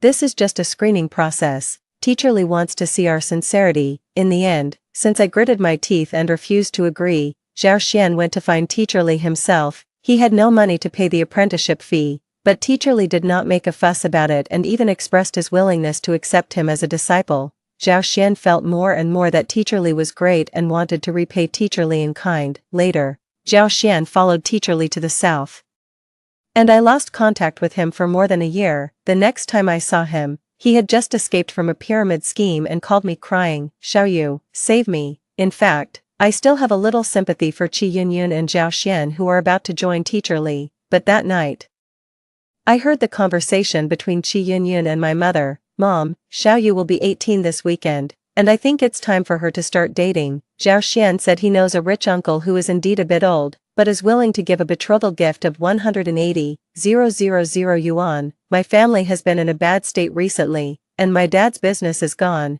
Zhao Xian has an opportunity to get rich, but it requires a capital of 60,000 yuan. So, why don't you arrange for Xiaoyu to meet the man as soon as possible? If she's satisfied, you can transfer the betrothal gift. It turns out that Qi Yunyun's way of getting the 60,000 yuan apprenticeship fee was to sell me out. Then the trace of pity in my heart disappeared without a trace. Die peacefully, sister. I'm really looking forward to watching how you make your way into hell. 8. Sure enough, on my 18th birthday, my family bought me a cream cake for the first time. My birthday present was a new dress. My parents made me put it on and spun around in front of the mirror while praising me. Little Yu has changed a lot since she grew up. She is getting prettier and prettier. Even Qi Yunyun was praising her. Xiaoyu looks well behaved and has good grades. Rich people like this the most. My parents took the opportunity to ask me to go on a blind date based on what she said. That person is a few years older than you. Thank you. He is 47 and I am 18. But men with good tempers and older age are caring. Thank you. His first 2 wives divorced him because they couldn't stand the domestic violence. I cursed inwardly, but smiled sweetly on the surface. Okay, thank you parents and sister for worrying about my lifelong event. I'd love to go on a blind date, but I have to take the college entrance exam soon. Why don't I meet him after I finish the exam? My parents and Qi Yunyun didn't expect me to be so cooperative and they were very happy.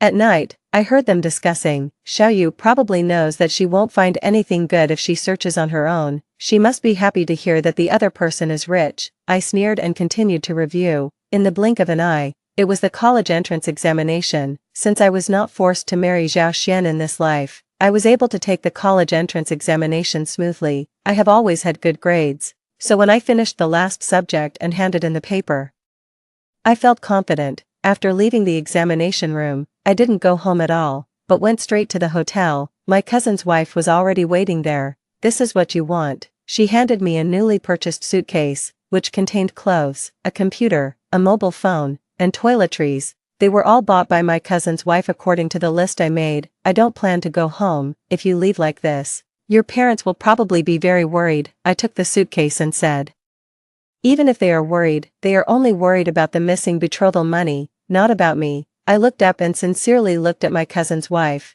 "Come with me, cousin. I'm going to Shenzhen this summer. There are many opportunities there. You can be my BD and we can make a lot of money together." My cousin's wife, who was used to doing housework, held the corner of her clothes tightly with her hands. I could see that she was scared. After a long while, she sighed, Xiao Yu, go away.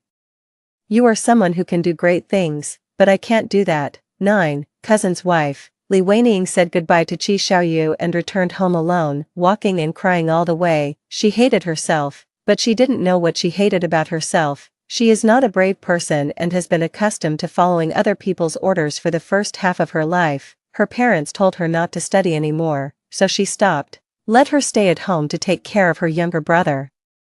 And she will become his second mother. She was asked to marry in exchange for money for her brother to marry, so she married a husband who loved to beat people. She does whatever her husband asks her to do. It seemed that everyone around her was like this and no one resisted. The only one who taught her to resist was Qi Xiaoyu, but she was just a little girl who had just turned 18. Little girls are always full of innocent courage. She hadn't had the courage when she was a little girl. And she has even less now that she's so old. Li Weining returned home. The house was in a mess, with the husband lying on the mattress surrounded by wine bottles. As soon as she came in, a wine bottle flew over and hit the door frame, with broken glass all over her. You just came back now. You want to starve me to death. Such conversations happened every day, and Li Weining went to the kitchen to cook with her head down. She chopped the chopping board loudly, trying to cover up her husband's scolding with the sound of cutting vegetables. But the insults still continued to flood into her ears. You are unemployed, you don't bring any money home, you eat and live at my expense, so you have to take good care of me, and stop fooling me with your cyst medical records. I'm telling you, if you don't have a son this year, I'll break your legs. Li Weining cut vegetables in silence. An indescribable warmth surged in her heart.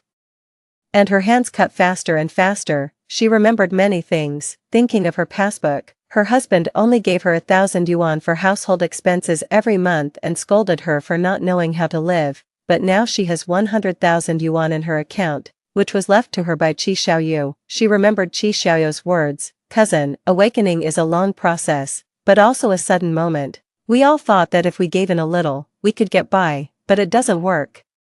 There will be a moment when you feel like, screw it, I quit, then you will enter a whole new world. Li Weining was cutting potatoes when she heard the man yelling, are you done? I asked you to cook, why are you dawdling in the kitchen?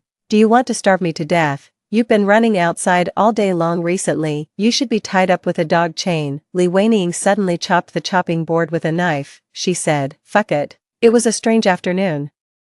Li Weining's husband suddenly found his wife, who was known for her good temper, rushing out of the kitchen with a kitchen knife in her hand. She yelled, fuck you, I quit. Li Weining rushed out of the house. She left everything behind, and she was wearing only slippers and an apron, taking nothing with her. There are many things behind it, her carefully managed home, her marriage, and her original family, but she didn't even look back. She was running on the road, with only a huge sunset in front of her, but she felt strongly, she is heading towards a new world. 10. When I was about to leave the hotel and go to the train station, my cousin's wife came running over. She lost one of her slippers while running, her hair was messy, and she still had an apron tied around her waist. She rushed over breathlessly.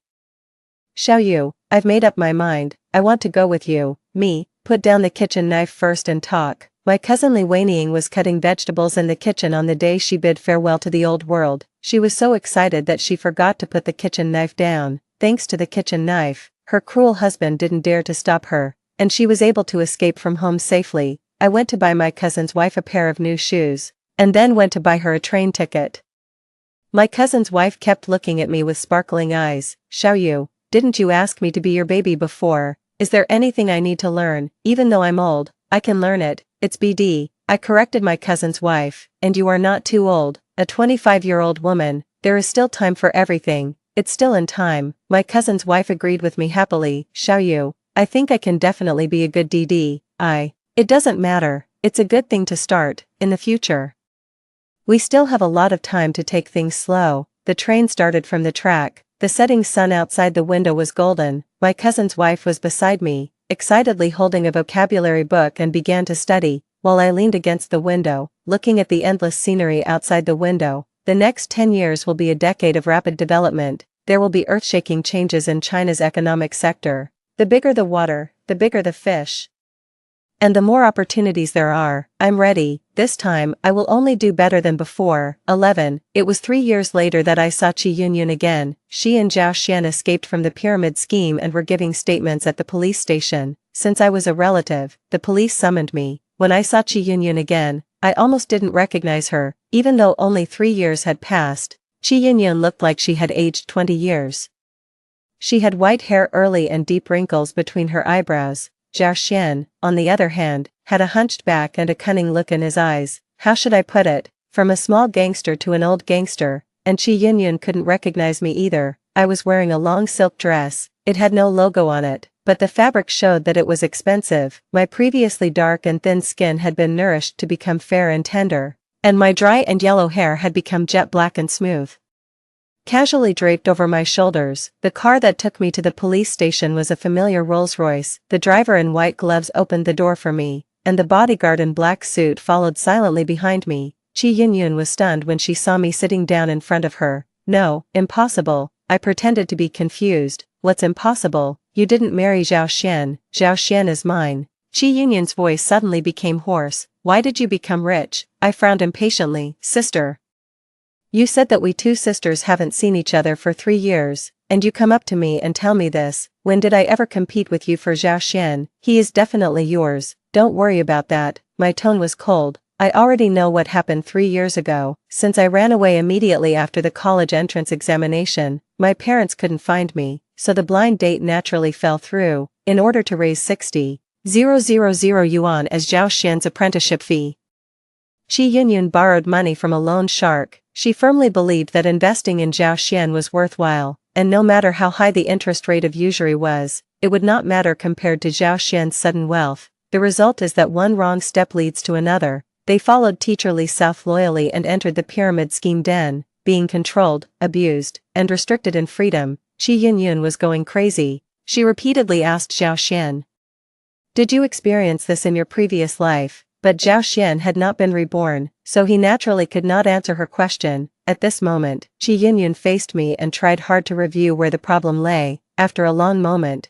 she smiled strangely. I see, you wrote down the stocks that Zhao Xian bought in your previous life, and repeated his operation in this life, right? I was playing with the jade ring on my hand and was too lazy to pay attention to Chi Yunyun. With this IQ, you are really not worthy of talking to me. The great opportunity for rebirth is right in front of her. Even if she just memorizes a few lottery numbers, it is better than thinking about Zhao Xian. It doesn't matter. Zhao Xian has already escaped from the pyramid scheme, and he will be able to buy stocks later. Chi Xiaoyu, just wait. I will definitely live a better life than you in this life. So, after coming out of the police station, Chi Yunyun borrowed money from everywhere and tried hard to raise money for Zhao Xian to buy stocks. But I don't understand this. Zhao Xian was very confused. Don't be afraid, you are Q God. Just by according to your intuition, Zhao Xian didn't know what Q God was, but he had never had a clear idea of his own capabilities. After listening to Chi Yunyun praising him like that and reading a few stories about people who got rich by speculating in the stock market online,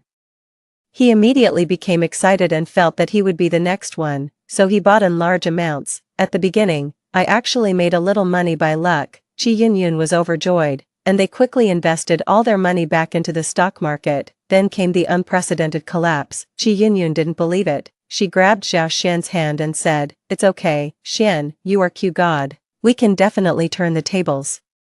They decided to have a good sleep and calm down before thinking of a solution the next day. As a result, the next morning, when Zhao Xian got up, he rubbed his eyes and told Chi Yunyun that he had a dream. I dreamed that in my previous life, when Xiaoyu and I were in the sports equipment room, you didn't break in, and we ended up getting married. Later you went to Beijing to study and married Qin Yong. Xiaoyu and I continued to stay in our hometown. Teacher Li also showed up.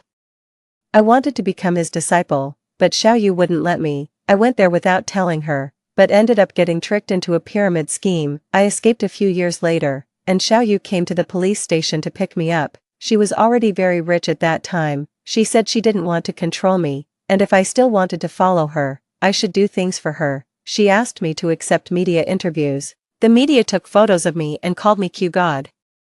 I agreed and answered them according to what Xiaoyu asked me to memorize. In fact, I don't know anything. I was just a shield for Xiaoyu. People who hate God Q will take revenge on me. I was almost beaten to death several times. I know Xiaoyu hates me, and this is her punishment for me, but I didn't dare to leave, nor did I dare to tell the truth. I was afraid that Xiaoyu would ignore me, and then I would be a real scum of society.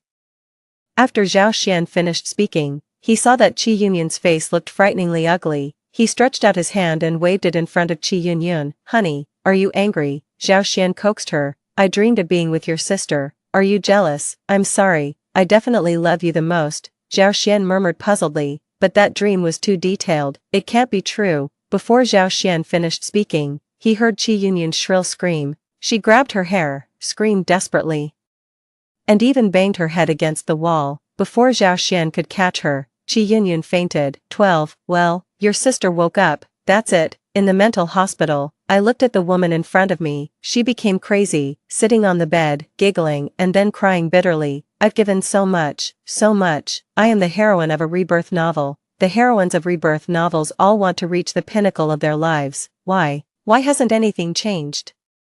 I asked Zhao Xian to leave and sit down next to Qi Yunyun. Sister, you don't understand. What's useful is not rebirth, but taking advantage of information gaps and changing your thinking and cognition, and you have none of these. But I still want to thank you for sending me back, I said sincerely. Thanks to you, I have lived an extremely successful life. Qi Yunyun stared at me, and after a moment, she screamed again. Keep an eye on her and don't let her hurt herself.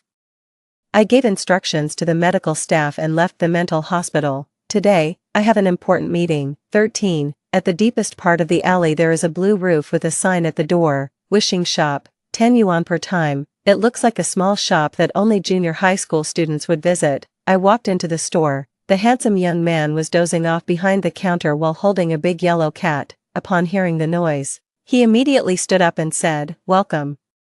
He saw my face clearly and was stunned. I'm sorry for not welcoming you. What do you want from me? I smiled and said, don't pretend. I know that my sister got a chance to be reborn because of you. It took me a long time to find this clue. The manager of this inconspicuous little shop is Su Xiaoran and the deputy manager is Ji Zhao. But the information I got was very strange. Su Xiaoran was a very ordinary female college student, and Ji Zhao's identity could not be found out at all. At this moment, Ji Zhao brought me a cup of hot tea. I had no mood to drink it, so I got straight to the point and said, I can give you any amount of money you need. I have only one request. I cannot be reborn again. Yes, that's what I want to do. Block Qi Yunyun's path to rebirth. Ji Zhao was stunned for a moment and then laughed. You may have misunderstood. Our real client is not your sister, but you. My eyebrows twitched. Time travel is an extremely expensive business. We only offer it to the most deserving clients. You are one of the people we selected very early on. Then why didn't you come to see me? We looked for it. We tried many times to leave small ads where you could see them and send you text messages to promote our products, but you ignored them all. I held my forehead. This is indeed very likely. I'm so busy that I have to rely on my secretary to remind me of important emails, let alone something like this, which looks like spam. So we tried to sell it to your sister. She was very reluctant to accept the past, so she agreed immediately. I raised an eyebrow. Does she know that you are using her to your advantage? Look at what you said. How can this be called exploitation? Ji Zhao waved his hands. His eyebrows and eyes were coated with a beautiful golden color in the sun. We did let her be reborn, but the price was to bring you back to life with us. These conditions are all laid out in the open. And she agreed to them herself. It was a clear deal. As for other matters, they are beyond our jurisdiction. Whether you can change your fate or make things worse depends entirely on your own ability. Our store is not responsible. Then I have one last question, I said. Why did you choose me? This is also very simple. You have actually answered us with practical actions. Ji Zhao smiled. This time you were reborn. You changed your original investment route and put more energy into the real economy, providing nearly 10,000 jobs for the society and promoting the reform of the manufacturing industry. Sure enough, at a family gathering, after Zhao Xian said he wanted to go to the bathroom, I saw Qi Yunyun following him in the corner, on the financial magazine on Ji Zhao's counter. There was a photo of my cousin's wife, as a female entrepreneur from a grassroots background. She has recently been committed to promoting agricultural assistance projects. In the photo, she has a bright and shining smile. She is no longer the little woman who died of domestic violence from her husband in her previous life. There are many women like Li Weiniang, Ji Zhao said. So, this deal is worth it for us. 14. When Su Xiaoran returned to the wishing shop, Ji Zhao was looking for something to cover his instant noodles. Want a bite? Ji Zhao said. I added cheese, seaweed, Crab sticks and soft-boiled eggs. Su Xiaoran ignored him and opened his notebook to confirm the follow-up details of the business. Well, Qi Yunyun spent the rest of his life in a mental hospital. Qi's parents went bankrupt and fell into poverty and debt collection. Zhao Xian lived on the streets and got a leukemia. Qin Yong went to jail for beating someone, and his father became a deadbeat. Su Xiaoran wrote down the endings of these side characters one by one, but, for Qi, these should not be important. These people couldn't stop her in the last life, and they can't stop her in this life either. Just like Mr. Qi said, she will only lead more people to a bigger world. After expressing his feelings, Su Xiaoran looked at the instant noodles in front of Ji Zhao. What is that? Instant noodles with cheese, seaweed, crab meat and soft-boiled egg. I just asked if you wanted a bite. No. I'm asking what that thing you're using to wipe the instant noodle soup is. Ji Zhao took a look and was stunned. Oh shit, it's the check that Mr. Qi left for us. He had just spilled his instant noodle soup and was wiping the table with something. It turned out to be a check written by President Qi to thank them, and the amount was extremely huge. Damn, they're all soaked and can't be used anymore. Hurry up and let me go back to 10 minutes ago. Hurry up. Su Xiaoran could no longer bear it. Ji Zhao, this is not how the abilities of the Suhui people can be used. Hurry, let me be reborn. It's more than 50 million. A mini rebirth took place inside the shop, and the next sponsor should be on the way. Story 2. I had been married to Qi and I for 3 years. It was only after his death that I discovered his morbid and paranoid longing for me from his diary. I'm so envious of the young lady's dog. I also want the young lady to put a collar on me. I dreamed of the young lady. When I woke up, I'm wet again. I'm guilty. With the diary in hand, I was reborn 10 years ago. It was the most down and out time for Qi and I. The look he gave me was cold, like a wild and untamed fierce dog. I smiled and hooked my finger. Smile, or I'll kiss your mouth until it's swollen. The deliberately maintained indifference on his face suddenly collapsed completely. 1.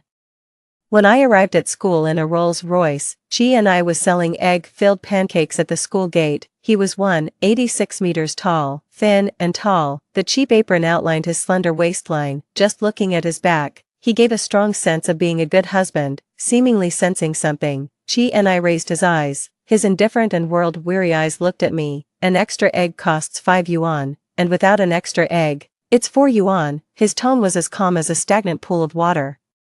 I smiled and showed my phone. How much for adding you as a friend? The hand holding the spatula tightened. He warned with a solemn face. Chingzi, this isn't a place for you to play around. His voice was cold, looking as if he was pushing people away from 1,000 miles away. I was a bit dazed. This Qi and I was different from the one in my memory. 2. In my previous life, my father went bankrupt and died when I was 25. And my fiancé went to prison. I fell from a rich young lady to the abyss. To pay off the debts, I signed a contract with an internet celebrity company. The company arranged a 12-hour live streaming task for me every day. If I didn't want to do it, I had to pay a huge liquidated damages. I thought my life was over like this. Suddenly, the company was acquired by a certain big shot, and all the exploitative contracts were invalidated. When signing the new contract, I found out that the new boss was Qi and I. He was my classmate in high school and university. He no longer had the down and out and gloomy look of his youth. He had a calm temperament, wearing a set of high-end custom-made suits. He looked extremely noble. He had become someone I could only look up to. I suppressed the bitterness and lowered my head. He took the pen from my hand, and his gentle gaze fell on my face, with a faint burning sensation. Qi and I asked me if I was willing to marry him, and he would pay off all my debts. Seeing my stunned look, he explained lightly that I had helped him in high school, and my father had also funded him in university. I was his benefactor. I racked my brains and thought about it. The help he mentioned was nothing more than that he had worked part-time at my home for a while in high school. It's okay if you're not willing. Don't worry about those debts. I thought for only a second and then simply agreed. Qi and I was silent for a while and then lowered his pitch black eyes. I'm not a good person. This is taking advantage of kindness to repay. I can give you time to think it over carefully. Don't force yourself. I shook my head. Mr. Qi, I'm willing. To show that I wasn't being forced, I carefully hooked his little finger. Suddenly, Qini's hand trembled, and his whole body tensed up, like a wild beast breaking out of its cage. Strong emotions surged in his eyes. His gaze was so intense that it seemed as if he wanted to swallow me in one bite. It was a bit scary. But when I saw his red ears, I wasn't afraid at all. I boldly threw myself into his arms. After getting married, Chi and I respected me very much. According to the nanny, he almost treated me like an ancestor. However, Chi and I never touched me. I shyly took the initiative to tease him. The corners of his eyes were tinged with a faint red. Clearly, his breathing was disordered. But he restrained himself and stuffed me into the quilt. Sorry, I'm not okay there, he gave an explanation in a hoarse voice. I took a look down. Liar. He was so excited that his suit pants were almost bursting. I thought Chi and I didn't like me and married me just to repay his kindness. It was only after his death that I accidentally found his diary. After opening it, my heart was pounding wildly. The young lady smells so good. I can never get enough of it. I'm so jealous of that ugly dog. It can be held in her arms. Why can't I be a dog? Is it because I'm not ugly enough? I dreamed of the young lady when I woke up. I'm wet again. I'm guilty. If I die, will the young lady cry? I'd better die quietly. The young lady looks the most beautiful when she smiles. I never expected that the cold and gentle Chi and I actually had such crazy longings for me in his heart. You damned man. You made me live like a widow for 3 years. In this life, I don't believe I can't pry open his hard-mouthed lips. 3. No kidding. Chi and I was busier than the president every day. He sold egg-filled pancakes in the morning, worked part-time during the day, and stayed up all night writing code for his startup at night. He was rated as the poorest school hunk in University A. It was said that when he learned that he was rated as the school hunk, Chi and I didn't even lift his eyelids. He only asked, "Can the title of school hunk be converted into cash?" Everyone said he was crazy about money. This directly led to the fact that I only spent 200 yuan to hire Chi and I as an art model.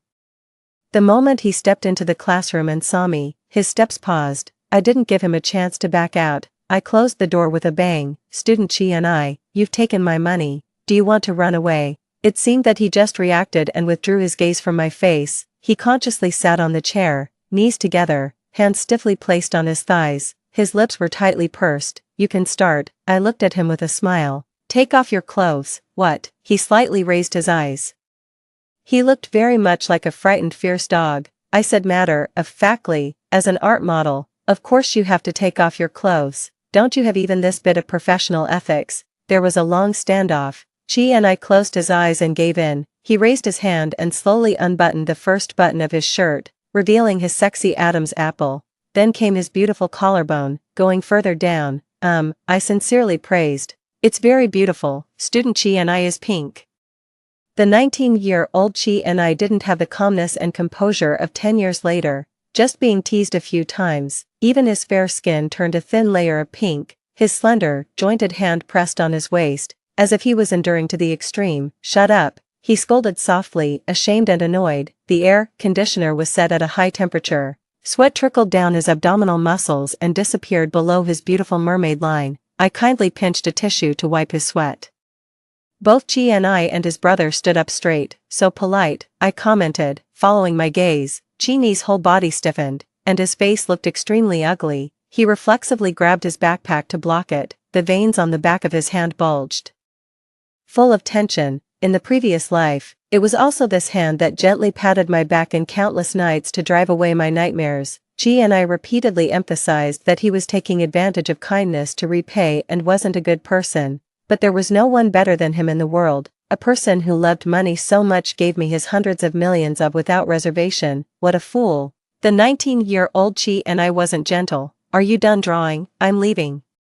He had a straight face and an extremely rude tone. I knew very well that this was just his bluffing disguise. I stood on tiptoe and kissed him on the corner of his lips. "Good boy, let's call it a day." The fierce expression on his face could no longer be maintained. He covered the kissed part of his face and took a step back. "What are you doing?" There was disbelief in his pitch-black eyes, like a beautiful innocent girl forced by a bully. I blinked, looking very innocent. "This is your reward.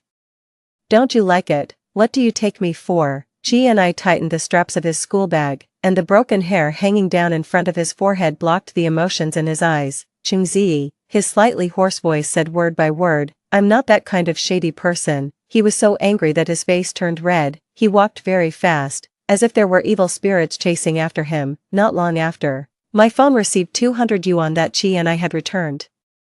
He was determined to draw a clear line with me. I deliberately played the blame-shifting game. "Chi and I, that was my first kiss. 200 yuan isn't enough. It was also my first kiss. As soon as the message was sent, he hastily withdrew it. The chat box kept showing typing. When I came back after taking a shower, in 20 minutes, my phone was filled with messages from Chi and I. He probably finally calmed down. Just like in the art studio, his tone was stiff. So what do you want? Another 5 minutes passed. Prompt: your new friend Chi and I has transferred 3,527.24 yuan to your account. Chi and I, this is all I have on hand, the rest is in financial management. I'll withdraw it tomorrow. After a while, Qingzi, I'm not angry with you. This kind of thing can only be done between boyfriend and girlfriend. You already have a fiancé. I accepted the money and sent him a voice message. Student Chi and I'll act as if this never happened and won't affect your reputation. One sentence interrupted the spell casting on the other side. After a while, Chi and I sent 2 dry words. Okay. I lay on the bed, imagining what expression Chi and I might have now. Suddenly, I saw a message from Su Jing. Su Jing was my cousin. After my uncle and aunt passed away, my parents took her in and took care of her at home. I had always regarded her as my own sister. It was only until the Qing family went bankrupt that I discovered that she had been jealous of our family for so many years. She was jealous that my family was rich, jealous that I was loved and grew up pampered by my parents, and hated that I was engaged to the boy she had a crush on. She deliberately leaked the company's confidential documents and then showed off her love with my fiancé in front of my sickbed, making my father's heart stop. On the phone, Su Jing's voice was sweet. Did you quarrel with Zhou Yang again? I booked a table at the bar tonight and also called Zhou Yang by the way, this time. I'll definitely force him to apologize to you. It was the same old thing again. Whenever I had a conflict with my fiancé, Su Jing would always act as a confidant sister to persuade us, but the more she persuaded, the worse my relationship with Zhou Yang became. Listening to her gentle voice, I smiled. Cousin, do you think too highly of yourself, forcing Zhou Yang to apologize to me? Are you his mother or his great-grandmother? I could tell she was being fake nice. Su Jing was slightly stunned. Ziyi, how can you say such ugly words to your sister? I said casually, I don't know, maybe it has something to do with my family education. After hanging up the phone, I asked a makeup artist to do a man-killing nightclub makeup and set off happily, because I found out that Chi and I worked part-time at this bar at night. It would be nice to show my face in front of my future husband by the way. 5. Chi and I was cleaning up the messy tables in the bar. Under the ambiguous and dim lights, he was mopping the floor very seriously with a rag. He didn't sell his body or his skills, just his hard work. With his broad shoulders, narrow waist, curvy buttocks, and long legs, he attracted the attention of many people. When he saw me, his eyebrows knitted tightly. Before he could speak, Su Jing came out of the private box to welcome me. She glanced at Chi and I. This male model is not bad. Do you like him? I'm not a male model. Chi and I explained with a cold face. Su Jing waved her hand indifferently. Then you ask the manager to call a group of male models over. I want the highest quality ones. I was pulled into the private box by Su Jing. There were several of her friends sitting inside. Ziyi, Zhou Yang has a very stubborn temper and refuses to come and apologize no matter what. Su Jing raised a smiling face. There are more men in the world than just Zhou Yang. In my opinion, you should try someone else. When Zhou Yang gets jealous and anxious, he will definitely know how to bow his head and apologize. Her friends echoed. There are plenty of fish in the sea. Why stick to just one? Zhou Yang is nothing. Su Jing clapped her hands, and the door of the private box opened. Male models of various styles filed in, bringing in a pungent smell of perfume. Chi and I walked at the end, calmly placing the fruit plate and drinks on the table. Pick the best one to accompany you tonight. Consider it a boredom-relieving gift from your sister. Su Jing looked very understanding. A few of her friends secretly raised their phones. They just wanted to take a video and send it to Zhou Yang to drive a wedge between me and him. I had seen so many such despicable means after going bankrupt in my previous life. Then you, and you. I pointed to the 3 most expensive male models in the room. I turned my head and smiled at Su Jing. Cousin, I have a big appetite.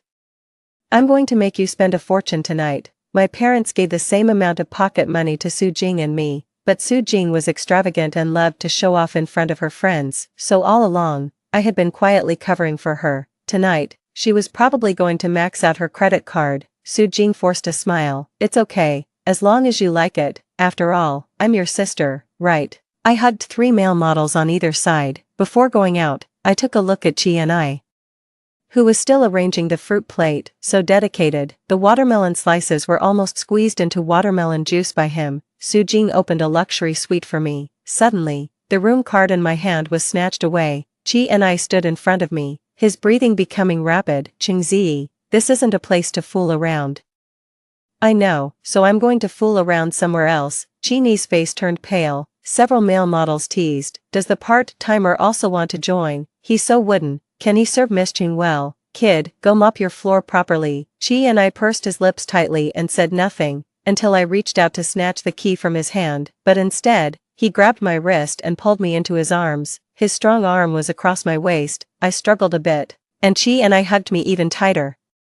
I looked up and met his wet eyes. His eyelashes were gently trembling. Hot breath sprayed in my ear. Don't choose them, choose me. His voice was so suppressed that it was almost broken. Miss, choose me. I'm cleaner than them. 6. Finally, I understood why in those domineering president novels, the male lead would fall in love at first sight with the stubborn little white flower female lead. I might really not be a good person. Seeing Qingzi's forbearing and fragile appearance, I just wanted to bully him even more, until we were led into the hotel suite. Chi and I still maintained the posture of holding me in his arms. He looked dazed. It seemed that he didn't know how things had developed to this point. Qingzi, call me miss. I raised my index finger and touched his lips. I pressed down on them provocatively. Why are you frowning, student Chi and I? Weren't you so bold when you drove those 3 people away just now? You said you were better than them. Is it here, or here? The muscles under my palm suddenly stiffened as if they had been electrocuted. Before I could fully appreciate the boy's ashamed and indignant expression, my wrist was grabbed. Qingzi, do you really have to be like this? Those eyes were dark and deep, filled with a profound and surging desire that was even thicker than the night outside the window. It was creepy to look at. I smiled and tilted my head back, pecking at his protruding Adam's apple.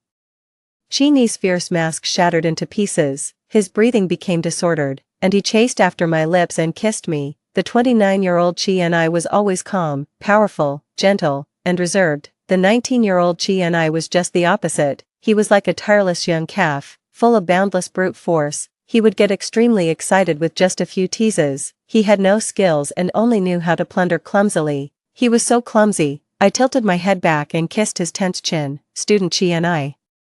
Who is the shady person? He lowered his eyes and glanced at me without saying a word, just focusing on what he was doing. Student Chi and I has such a stubborn mouth. Everything about you is stubborn. Stop talking. Chi and I was furious and covered my eyes. His actions were fierce, but the kiss that landed carried a devout longing. Suddenly losing my sight, my sense of hearing became even more acute. I boldly teased him. Student Chi and I, you sound so nice when you make those noises. Okay, this time. My mouth was also fiercely blocked. I was like a triple-fold mobile phone. Chi and I treated me like a treasure, tossing and turning with me until dawn. When the knock on the door sounded, Chi and I instinctively lifted the quilt and wrapped me tightly. Qingzi, open the door quickly. I know you're in there. Are you too afraid to open the door because you dared to cheat on me? Zhou Yang's furious voice floated into the room word by word. Chi and I seemed to have just come to his senses, and his bloodshot eyes awkwardly avoided mine. His fingers tightly grasped the bed sheet. Do you want me to hide? The air was filled with a thrilling smell that made people's faces turn red and their hearts race. Qingzi's chest and back were covered with scratches, not to mention the corner of his mouth that was broken. He was like a wolf cub who had been severely bullied but still lowered his head and looked submissive. Somehow, I didn't want others to see him in this state. Outside, Zhou Yang's angry roars didn't stop, mixed with Su Jing's gentle soothing voice. It was so annoying. I directly dialed the phone and wailed into it. Mom and Dad, my cousin is pregnant with Zhou Yang's child. Yes, I've been cheated on. Woo-woo. After hanging up the phone, a series of mobile phone ringtones sounded outside the door. Zhou Yang and Su Jing were flustered as they explained to the phone. Gradually, the voices outside the door faded away. The tears that I had finally squeezed out were gently wiped away by Chi and I, his eyebrows furrowed into a small hill. Did they betray you? Yes. Stop crying. It's not worth it. In novels, the male lead would use all kinds of sweet words to make people feel elated. Chi and I couldn't do that. He could only say a few dry words over and over again. My eyes were filled with tears, and I cast flirtatious glances at him. I was hoping that he would coax me more. Chi and I was silent for a while, as if he had made up his mind. His tone was solemn. Qingzi, I will act as if this never happened, it won't affect your reputation, go away. I might as well have cast my flirtatious glances at a dog. I took a deep breath. Don't you have anything to confess to me? Who exactly saved me when I fell into the water in my sophomore year of high school? 7. In high school, and I went to the same school. When he came to work part-time, my parents paid him extra to take better care of me. In more common terms, I was my lackey. He didn't seem to care about the mockery from others. He always called me miss in a serious manner and followed me dutifully. During the summer vacation of my sophomore year in high school, I went camping in the mountains with several of my peers in the same social circle. While playing around, I was swept into the river by the turbulent water. When I woke up again, I was lying in the same hospital room as Zhou Yang. Everyone said that Zhou Yang had risked his life to save me. I regarded him as my savior and treated him with preference and tolerance everywhere. During the same period, and I resigned from his part-time job, transferred schools, and disappeared without a trace. It was only in my previous life when I opened the diary that I learned the truth. The one who saved me was clearly this big fool, and I retrieved the medical records from that time from the hospital. In order to save me, his legs were broken, and his calves were scratched by stones, leaving several deep blood marks that could even show the bone. He disappeared from my world silently, covered in injuries. In the diary, and I didn't write the reason. Now, when I pressed him, he instinctively tightened his grip on the bed sheet. I don't know. He was still pretending. I got angry. I directly hooked my arm around his neck and bit the other corner of his mouth. I took a hard bite. Do you know now? His eyelids twitched, and he lowered his voice. Sorry, it's getting late. I have to go sell pancakes. I laughed out of anger. As the young lady of the Qing family, how could I be less important than a multigrain pancake? The 29-year-old and I was clearly not like this. When he heard me cough on the phone, he would immediately end his work and rush back from abroad. No matter how busy he was on a business trip, he would always remember to bring me all kinds of small gifts that I liked. After I found a job, he would definitely take a detour every day to send me to work and pick me up after work. The assistant said that for a big boss like Mr. Chi, time was more precious than money. He said I don't love you and I can't with his mouth. But he left all the most precious things to me. I was probably spoiled by and I couldn't accept such a big gap from 10 years ago. 8. When I got home, everyone was there. Su Jing knelt on the ground crying. Aunt and uncle, Zhou Yang and I are innocent. I don't know why my sister is slandering me. Zhou Yang helped her up, his face full of anger. Qingzi, stop being unreasonable. There's no need to involve innocent people in our conflict. She's your sister, not a servant. Why should she kneel to you? My mother hugged Su Jing distressfully and comforted her softly. My father also sternly said that he would definitely clear her name. I still couldn't figure it out. What right did Su Jing have to hate our whole family to the core, just for a man? If in my previous life she had directly said that she liked Zhou Yang, I would have happily fulfilled them, but she didn't. She was submissive with her mouth, but in her heart, she was planning how to push me and my parents to their deaths. Seeing that I didn't say anything, Zhou Yan became even more confident. You went to the bar and ordered male models just to make me angry and force me to make up with you. Can you please change your young lady's temper? Who else can tolerate you except me? If you can't stand it, then break off the engagement. After coldly leaving such a sentence, I directly went upstairs and returned to my room. Zhou Yang left in a fit of anger. During dinner, it was just me and Su Jing at home. Her eyes were swollen, and she forced a smile. Zhou Yang really likes you, even though you treated him like that. He didn't even think about breaking off the engagement. That's because he's despicable. I slowly shoveled rice into my mouth. Cousin, give me some of the stuff you put in the hotel room that night. I had known for a long time that she had put an aphrodisiac incense in the suite in advance, otherwise and I wouldn't have lost control like that. Although he looked really cute when he lost control, Su Jing still wanted to argue, but I interrupted her with a smile. Give it to me, or I'll call the police. Su Jing couldn't even pretend to be weak anymore. She looked at me with a mixture of surprise and fear. Qingzi, what on earth do you want to do? I sighed. I feel sorry for you, cousin. If you were really pregnant with Zhou Yang's child, would you still be afraid that he wouldn't marry you? In my previous life, Su Jing was indeed pregnant and colluded with Zhou Yan to bring down the Qing family's business. She fantasized about becoming Mrs. Zhou, but she didn't expect that without the protection of the Qing family, her tenderness and consideration became worthless in Zhou Yang's eyes. Zhou Yang was still determined to marry me as if he had gone crazy. On the wedding day, Su Jing rushed over with a fruit knife. In the chaos, I kindly pushed Zhou Yang. He happened to run into the blade. After a day and a night of rescue, although Zhou Yang's life was saved, he became a vegetable. Even though Su Jing cursed and said that the person she wanted to stab was me, she still couldn't avoid being sent to prison by the Zhou family, and naturally, the child in her belly wasn't saved. The only bloodline of Zhou Yang was gone. However, in his vegetative state, all these things didn't matter anymore.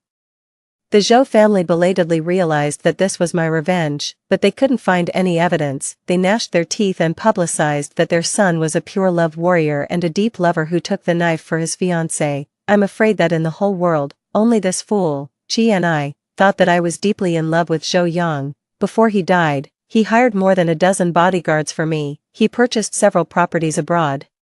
He also quietly formed a high-level medical team to study the rehabilitation technology for vegetative patients. In his will, he told me calmly and distantly, Qingzi is free, no matter which kind of life she chooses, he will support her. I ran back to my room and pressed the yellowed diary against my chest. Tears fell on the back of my hand. I confidently dialed Qini's phone number. Honey, they all bullied me. 9. I wanted to take Qi and I to the hospital for a physical examination. There were still 10 years before he died of gastric cancer, and everything was still in time, but Qi and I avoided me for more than half a month. It was as if I was a man-eating flood or a ferocious beast, so I had to intercept him in front of the pancake stall. Qini's eyes were cold. He was completely different from the passionate person that night. I smiled and said, Boss Qi, add a sausage and 2 eggs. The boy had an expressionless face like a robot, but his hand trembled. And he got a blister from the hot iron plate. It hurts me to see you get hurt. Since Qi and I couldn't say sweet words, then it was my turn. He could just be the female lead in a sweet romance novel. I seized the opportunity and frantically poured out cheesy pickup lines. Qini's ears turned red visibly. Just as I was about to reach out and tease him, a sneer came from behind. The window of the Porsche on the side of the road rolled down, and Zhou Yang leisurely propped his forehead. Gigi, have you had enough of this tantrum for so many days? Do you think you can make me jealous by casually finding a man? He glanced at Qini's back and sneered, and he's such an unremarkable man. Come back with me and apologize to Sister Jingjing. Be good, go to hell. I picked up the ketchup on the table and squirted it all over his head and face. If you lick it clean obediently, I'll apologize. Zhou Yang cared about his face. With ketchup all over his head and face and being watched by people, he didn't have time to wipe off the mess and quickly rolled up the car window. More and more people were watching the scene. Qi and I pursed his lips and left without saying a word. I trotted after him. No matter how much I called him, he ignored me. To avoid me, he went into the restroom. I chased after him. Qini's eyelids twitched. This is the men's restroom. Then will you come to the women's restroom with me? He ignored my humor and said in a cold voice, Qingzi, I won't go to the hospital with you, and you don't need to worry about my business, but I insist on taking care of it. Qi and I was silent for a few seconds. When he raised his eyes, there was a hint of coldness in his eyes. That night, it was just a deal of money and sex. Don't think too much about it. I held back the urge to punch him. I tasted the sex. Did you take the money, or do you? Student Qi and I want to do monthly settlement. He was speechless. Even his fair neck turned pink. Just as I was about to tease him a few more words, the sound of footsteps came from outside. Qi and I was quick-eyed and grabbed me into the restroom cubicle. It was a bit dirty. I wrinkled my nose in disgust and grabbed Qini's sleeve. He lowered his eyes and glanced at me, his expression indifferent, but his hand honestly supported my waist. I took the opportunity to step on his shoes, and the top of my head rubbed against his chin. The distance suddenly closed in, and the cold woody fragrance on the boy diluted the smell of the restroom. In the quiet space, the pattering sound of water outside the door was infinitely amplified, accompanied by the man's whistling. Qi and I frowned and raised his hand to cover my ears. Come to the hospital with me. I mouthed the words. Qi and I ignored me. I reached down and used the opportunity to coerce him. Go or not. I exerted a little force on my hand. A low and hoarse groan escaped from his mouth. Damn it. The whistling outside the door stopped. The door panel that Qi and I was leaning against was knocked twice. Dude, doing handiwork in the restroom during the day, is it that exciting? Meeting Qini's warning gaze, I wickedly clenched my palm. An uncontrollable gasp suddenly came out of the small cubicle, because of his forbearance. Even the blue veins on the back of his hand bulged. Don't you want to go? don't force me to kiss you here." He tensed his jaw and nodded stiffly. The person outside had already left. My scheme succeeded, and I pulled Chi and I to go out. But he pulled my wrist away. He panicked and averted his gaze. "You go out first." I took a look down. "Tisk, student Chi and I, don't do handiwork for too long. It's not good for your health." His face turned completely black. "Hee. It's really fun to tease my husband." 10. Just to be on the safe side, I made an appointment for a full set of physical examinations. Looking at the long list of examinations, Chi and I frowned resistantly. Why do I need to have so many examinations? Of course, I couldn't say that I was afraid he had cancer. I threw a flirtatious glance at him. "To be my man, of course, you need to maintain good health." "Chingzi, I'm not," he retorted coldly. Student Chi and I, do you like bed play? If you don't want me to kiss you in the hospital, then shut up and have the examinations obediently." Chi's eyes widened slightly, as if he was shocked. When we walked through the corridor, he suddenly stopped. "Chingzi, don't you ever, so talkative." I impatiently pushed him into the small room next to us. I pressed him against the door panel, stood on tiptoe, and kissed him, until the heartbeat under my palm became more and more intense. This was dangerous. I was even afraid that he would die of a sudden heart attack. When I pulled away from his lips, he instinctively opened his mouth and leaned forward to chase after me. After realizing what he had done, Chini's face turned extremely ugly. He raised his hand to cover my eyes, and his palm was trembling. "Don't look." The 19-year-old Chi and I had as thin as paper. After being kissed, he became obedient. He didn't say a word for the whole day until the examinations were over. The examination results were not good. There were more than a dozen polyps in Chini's stomach, and it was difficult to determine their nature. "We can only remove them and do a pathological examination." "Is there a family history of the disease?" the doctor asked. "Both my grandfather and grandmother died of gastric cancer." Chini's eyes were empty, and it was unknown what he was thinking. The doctor's eyes showed pity. "You should be hospitalized and have them removed as soon as possible." Chi and I didn't cooperate at all. He had just been admitted to the hospital, and the next day he tried to escape from prison, but I caught him red-handed. I was angry at his indifferent attitude towards his own body. "Chi and I, if you keep treating your body like this, I won't like you anymore." I threw the instant noodle box into the cabinet and then placed the nutritious breakfast I brought neatly on the table. It was only when a spoon was stuffed into his hand that Chi and I seemed to come back to his senses. He was all flustered and irritable. "Chingzi, are you being too confident? Who wants your affection?" The 29-year-old Chi and I was gentle and open-minded and would never attack people with mean words. A sick person is always particularly vulnerable. I sighed inwardly and didn't intend to argue. Chi and I threw the spoon back into the bowl. The boiling soup splashed onto my arm, and a patch of skin turned red instantly. Chini's face paled a bit, and he averted his gaze. His tone was stiff and cold. "Miss Ching likes to serve others so much. Why don't you apply for a job as a nurse in the hospital?" This was the first time I had heard Chi and I speak sarcastically to me. My arm stung with pain, but it couldn't compare to the discomfort in my chest. I sneered. "Chi and I, don't make me angry." As if deliberately going against me, he took out the instant noodles and poured warm water over them. The noodles hadn't even soaked properly, and he ate them quickly and impatiently. I turned around and left.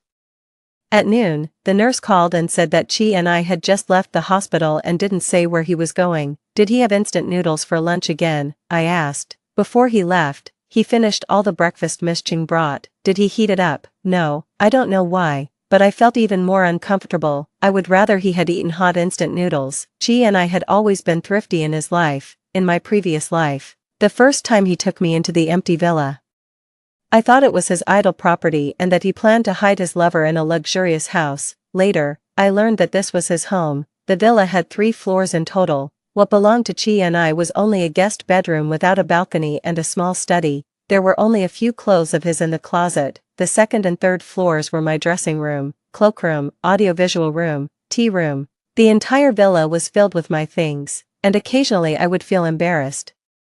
I asked Chi and I if I was being a bit too much. I didn't have the slightest awareness of being a kept woman. Chi and I, who was looking at the documents, was stunned for a moment. He slowly took off his frameless glasses, and his black eyes were filled with a gentle smile. "Miss, this is your home," he said in a deep voice, more like a coaxing murmur. "Even if you go a bit further, it's not too much." Sigh. My good husband. Why does he have such a long rebellious adolescence? 11.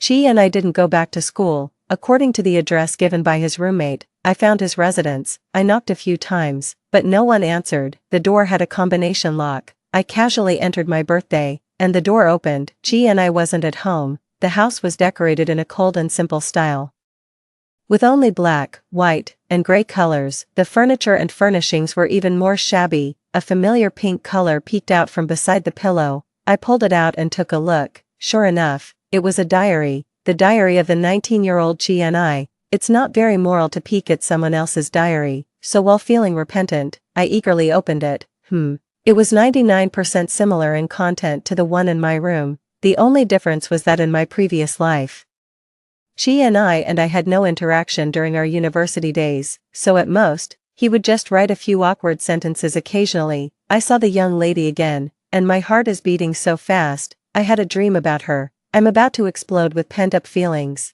And on the latest page of this diary, the handwriting was intermittent and shaking like wavy lines. He wrote, "I finally belong to the young lady." The marked date was the night at the bar. I felt like laughing.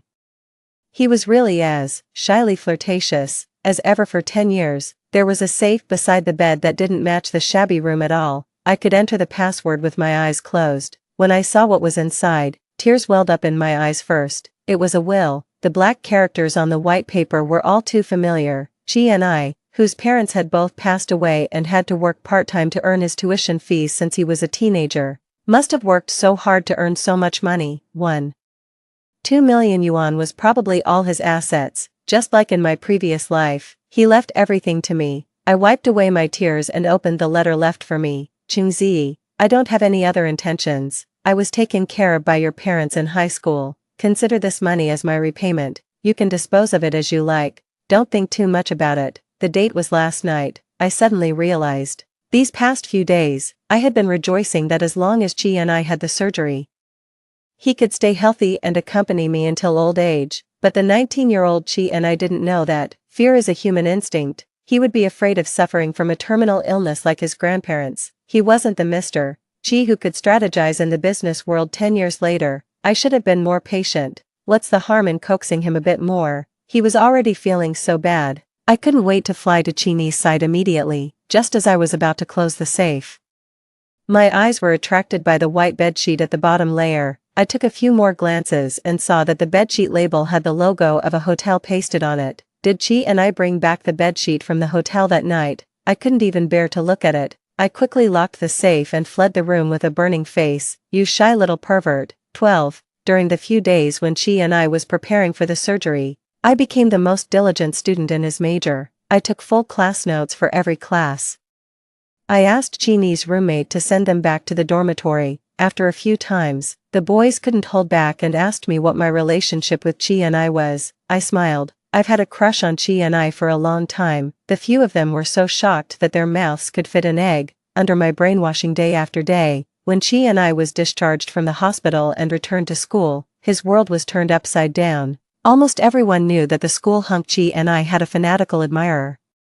At 6 o'clock in the morning, I stood downstairs in the boys' dormitory. Chi had no choice but to say, Chungzi, what on earth do you want to do? I looked up and asked, have you brushed your teeth? He was stunned for a moment, and his eyebrows furrowed. Then let me have a kiss. I immediately stood on tiptoe and kissed him. There was a smell of mint toothpaste. I gently poked his chest. I don't like it. Change to lemon-flavored toothpaste next time. Chi grabbed my hand, and the tips of his ears turned completely red. Chungzi, can you please not be so? He couldn't even say a complete sentence, because I blocked his mouth again. Chi, the pathological results are out. You're not sick, and you'll be healthy in the future. Is it really that difficult to admit that you like me? I cried, wronged, tears. Chi stood there, stunned, his whole body stiff. I was crying so hard that I was gasping for air. Stop crying.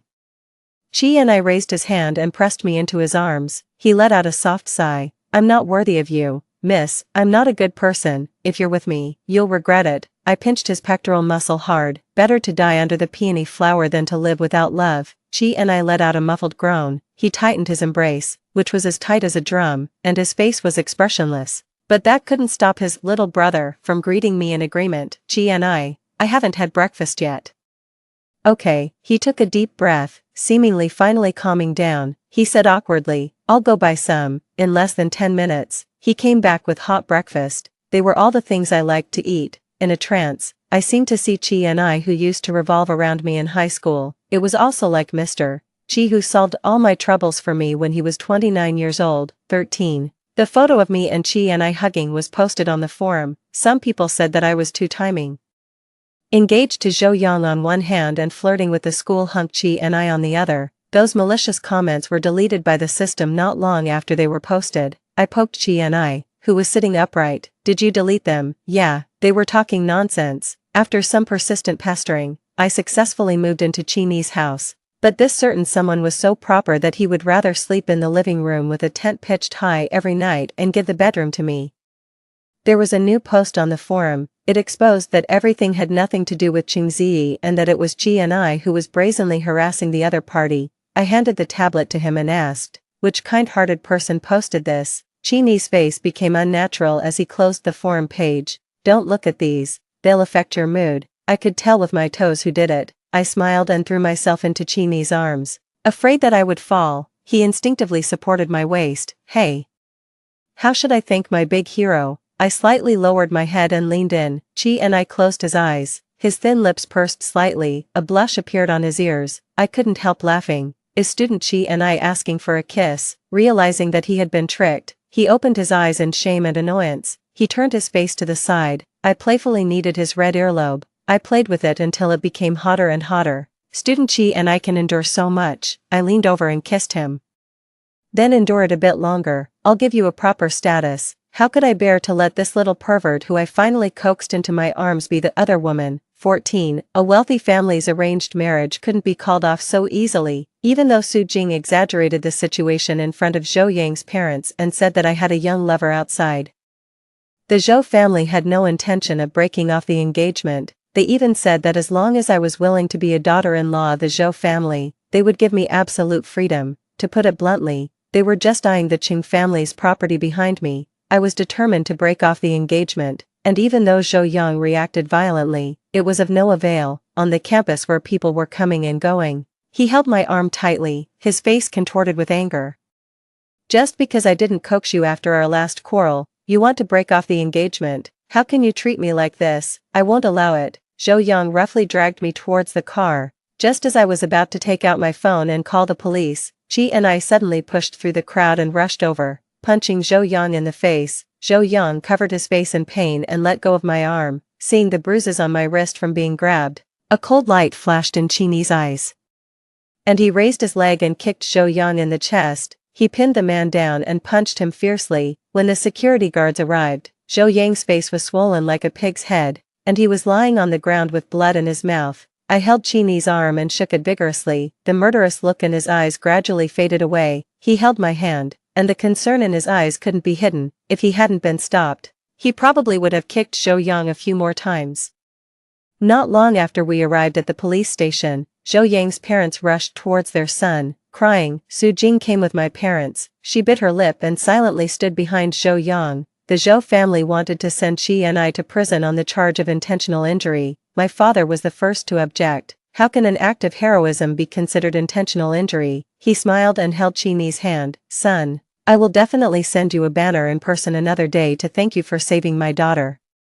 Chi and I opened his mouth to explain, but after I gave him a glare, he obediently shut up. Zhou Yang's parents were left speechless. To put it in a bigger context, Zhou Yang's act of pulling and dragging me in public was considered kidnapping, which was illegal. The Zhou family had to swallow their anger and humiliation. They hurriedly took their son to the hospital. After a moment of hesitation, Su Jing followed them. My mother pulled me aside, glanced at Chi and I, who was being questioned by my father, and asked in a low voice, "Is he the boy you forced that night?" Even though I had a thick skin, I couldn't help coughing in embarrassment. After being reborn, I monitored Su Jing immediately. I sent my parents her medicine purchase orders and the surveillance video of her drugging me. In the version I told them, I was drugged and was so desperate that I randomly took away the innocence of an innocent male college student. Don't you remember Chi and I? Didn't you and Dad sponsor him to go to university? My mother looked surprised. Our family foundation only sponsors primary and secondary school students in poverty-stricken areas. College students are not within the scope of sponsorship. I nodded, already feeling numb. It seemed that it was another lie fabricated by Chi and I in my previous life to make me feel at ease in accepting the inheritance. Fine. He was really something. I didn't say a word on the way back.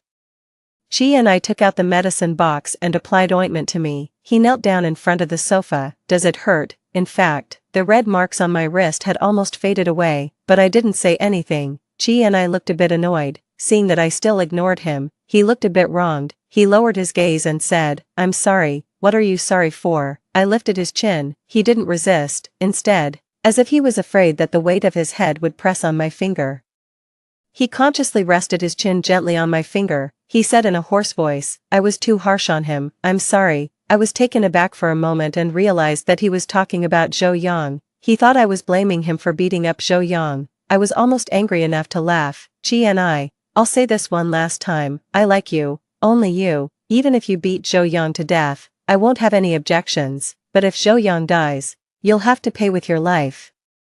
Do you want me to be a widow for you again? Chi and I frowned and asked. Again. I grabbed his cheeks in frustration. I don't care. Anyway, your life is mine, without my permission. Don't you dare to mistreat yourself. Chi and I had a strong and handsome face, and his cheeks didn't have much flesh. They were pulled out of shape, looking both ugly and handsome. He gave up resistance and looked at me helplessly. Got it. I rubbed his cheeks and said, "Good boy, I'll reward you tonight."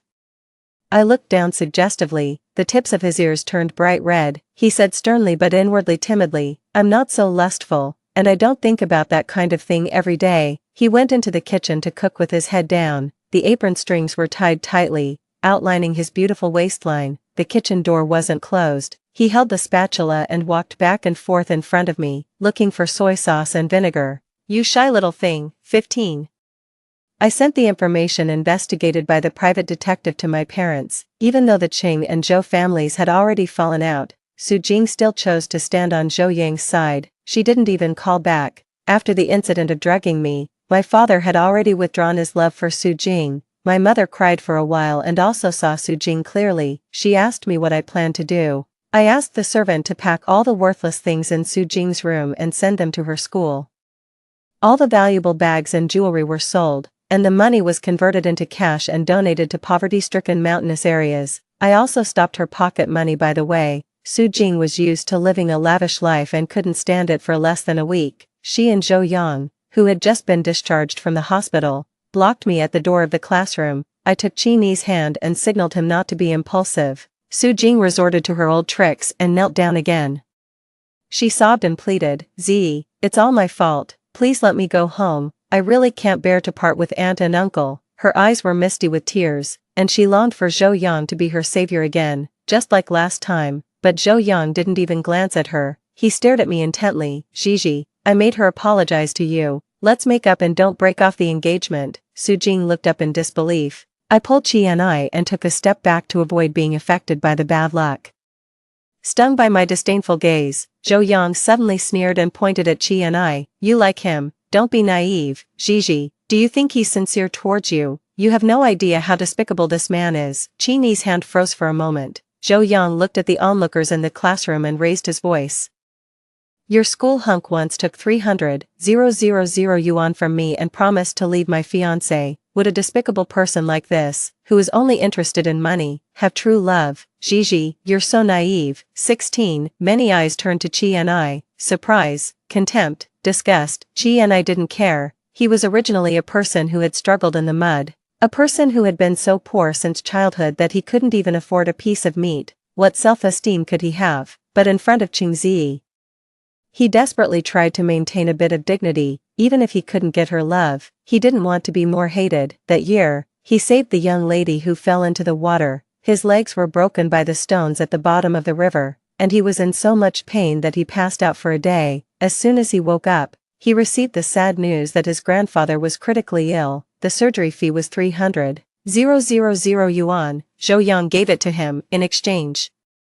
Chi and I needed to disappear from Qingzi's sight. He also couldn't tell anyone about the incident of saving her. Chi and I knew that by taking this money, he would be even further away from Qingzi. He shouldn't have any more extravagant hopes. He was despicable and shameless. After the college entrance examination, he inquired about her college application. Chi and I went to the same school. He had no other thoughts. It would be fine just to pass by.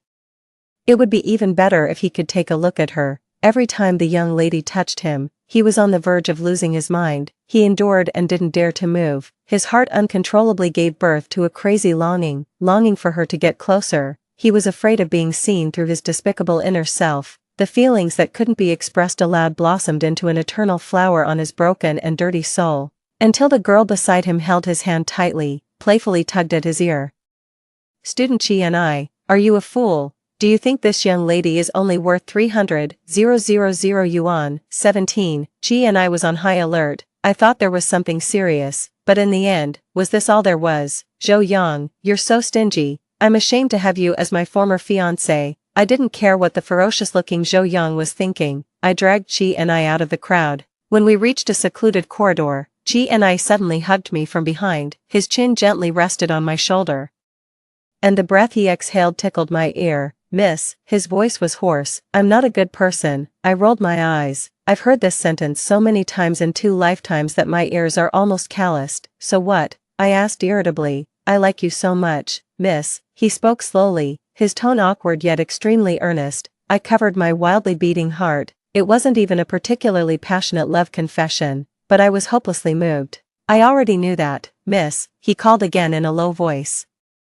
His voice broken and lingering. He had no idea how alluring he looked at this moment. He was cautious and tentatively touched my ear with his lips. Miss, I shuddered and stopped him. Don't call me that. Call me that tonight. 18. Su Jing was pregnant with Zhou Yang's child. However, Zhou Yang's parents refused to let her into the family. Just like in the previous life, she tried to bring down the Qing family to please Zhou Yang's parents. But in this life, I had already reminded my parents.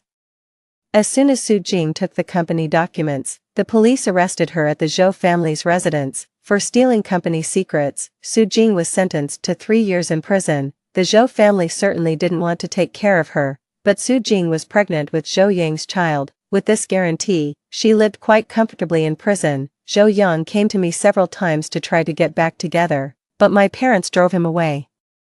He didn't want to admit the existence of the child in Su Jing's belly and went to race with others when he was in a depressed mood. The brake line had been tampered with, and Zhou Yang, along with his car, rolled down the mountain. Although he survived, his private part was injured, and he lost his fertility. The child in Su Jing's belly became the only hope of the Zhou family. They secretly had someone do a paternity test, and it turned out to be a boy. In the end, the child wasn't saved. Su Jing bullied others in prison relying on her pregnancy, and there were many people who couldn't stand her. After losing the child, she also lost her only value. The Zhou family discarded her like garbage. Su Jing wrote many letters and sent them to the Qing family. Before the letters reached my parents' hands, I instructed the servant to throw them into the trash. Chi and I started a company. He didn't go to the stall to sell multigrain pancakes every day anymore. I asked him why. He said there was a smell. So what? He blushed and didn't say anything. At night, while he was taking a shower, I had the nerve to peek at his diary. The boy in the diary was overly honest. If there's a smell on my body, the young lady won't kiss me. I quietly put the diary back. When Chi and I came out, I sniffed. I'm in trouble. Student Chi and I just lit the aphrodisiac incense that Su Jing gave me. Chini's body stiffened. I staggered and leaned into his arms. I quickly pulled off the annoying bath towel, touched him twice. I looked up and asked, Chi and I, are you hot? His Adam's apple rolled twice, and his collarbone turned pink. His hand silently supported my waist. He said hoarsely, yes, I'm hot. The bedsheet was soiled again. Chi and I changed to a new set. I sat on the bed, swinging my feet. His gaze dropped, and his movements became slower and slower. Finally, he threw away the bedsheet. He slowly knelt down beside the bed. I raised my foot and pressed it against his chest. He obediently held it and kissed up attentively. With his other hand, he opened the bedside table and took out a new box. He looked up at me with wet eyes. I'm uncomfortable, miss, I want more. All night long, the little pervert said a lot of flirtatious words. With a blushing face, the company arranged a 12-hour live streaming task for me every day. He knows exactly what I like. He deliberately bit my ear and called me one after another, miss. I like it, kiss me more. Okay. Even when he was bullied severely, he wasn't angry. His black eyes were shining brightly, like a tamed puppy. Without any bottom line, the young lady can do anything to me. Oh, so when the sun rose, I held his hand that had been misbehaving. I smiled wickedly and said, Student Chi and I the aphrodisiac incense was fake, but the way you were burning with desire was real. His movements were like they were paused. He panicked. He quickly covered my eyes. Don't look. His voice was full of shame, and he was almost crying. I was about to soothe his fragile heart. I suddenly lowered his head and kissed me, gasping for breath. He obsessively held my lips and tongue. It's too late even if the young lady knows. I'm not a good person. I want to be with the young lady forever. I really liked this love confession this time. Story 2. After Wei Zai's beloved Moonlight got divorced due to infidelity, he didn't hesitate to break up with me and post it on his social media. I really wish I could go back 8 years and change the fate of Sun Yanxia marrying that jerk. Sun Yanxia was the woman he always held dear, his Moonlight. Later, he and I traveled back 8 years together. He changed the fate of his Moonlight marrying the jerk. I changed the fate of being with him. 1. When I saw Wei Zai's social media post. I had just finished an 8-hour surgery on a patient. On my way back to the office, I fainted in the hallway due to physical exhaustion. When I came to, I was in a dimly lit private room with colorful lights flashing all around and loud music playing on loop. Someone tapped my shoulder and joked, "Yuan, you really can't hold your liquor." Knocked out after just one drink, as my vision gradually focused, I could see the person in front of me. It was Sun Yanxia. Wearing a wine-red short dress and her hair slightly curled, I stared at her bright and beautiful face for a few seconds before stumbling into the restroom. Looking into the mirror, I splashed cold water on my forehead repeatedly, forced to believe that the scar was gone. I had traveled back to my freshman year, 8 years ago. Today was my roommate Sun Yanxia's birthday, and I had passed out on the couch for a long time after mistakenly drinking a very strong alcoholic beverage. With my head still spinning, I had just left the restroom when I bumped into someone. Before I could apologize, a familiar deep voice sounded in my ear. "Sorry, are you okay?" My fingers tightened around my phone unconsciously as I looked up at the man in front of me, tall and with sharp, deep-set eyes, wearing a simple black loose t-shirt. It was Wei Zai. Our gazes locked for a few seconds, ignoring his ambiguous expression. I calmly said it was fine and walked past him, back in the private room. I had just opened a bottle of water to drink when Wei Zai came in. Sun Yanxia, with a smile, introduced him to us while wrapping her arm around his. "This is my brother, Wei Zai. He studies at the neighboring university." A university. The flickering lights continued to sway as he stood with one hand in his pocket, looking down at us and nodding slightly. If it weren't for our accidental collision in the hallway, this would have been our first meeting in our past life. Wei Zai, Sun Yanxia's half-brother from different parents, the man I loved and was with for 6 years. I discovered he didn't love me on the day Sun Yanxia got married, when he drunkenly held me and tenderly called out, "Xia Xia, Xia Xia." At that moment, I felt completely numb from head to toe, and it took a long time for me to realize that Xia Xia was Sun Yanxia. He was in love with Sun Yanxia. Sadly, that was when I loved him the most, so I sat through the night. And the next day I pretended as if nothing had happened, continued to be with him, continuing to believe what he once told me, "She's just my sister." That was until Sun Yanxia got divorced after being cheated on. I overheard her tearfully leaning on Wei Zai's shoulder. "Brother, the one I've always loved is not him, it's you. Do you still want me?" She said it was because their mother had a heart condition and threatened death to keep them apart. Which is why she pretended to fall in love with someone else, and that's why she pushed him towards me. I didn't know whether to believe her words, but Wei Zai did. So that night, Wei Zai found me, and after a long, silent stare, he hoarsely said, "Yuan, let's break up." Looking into his handsome face, I didn't even get a chance to ask the obvious why before being called in for an emergency surgery. Forcing down all emotions with rationality and calm, I stayed in the operating room for 8 hours.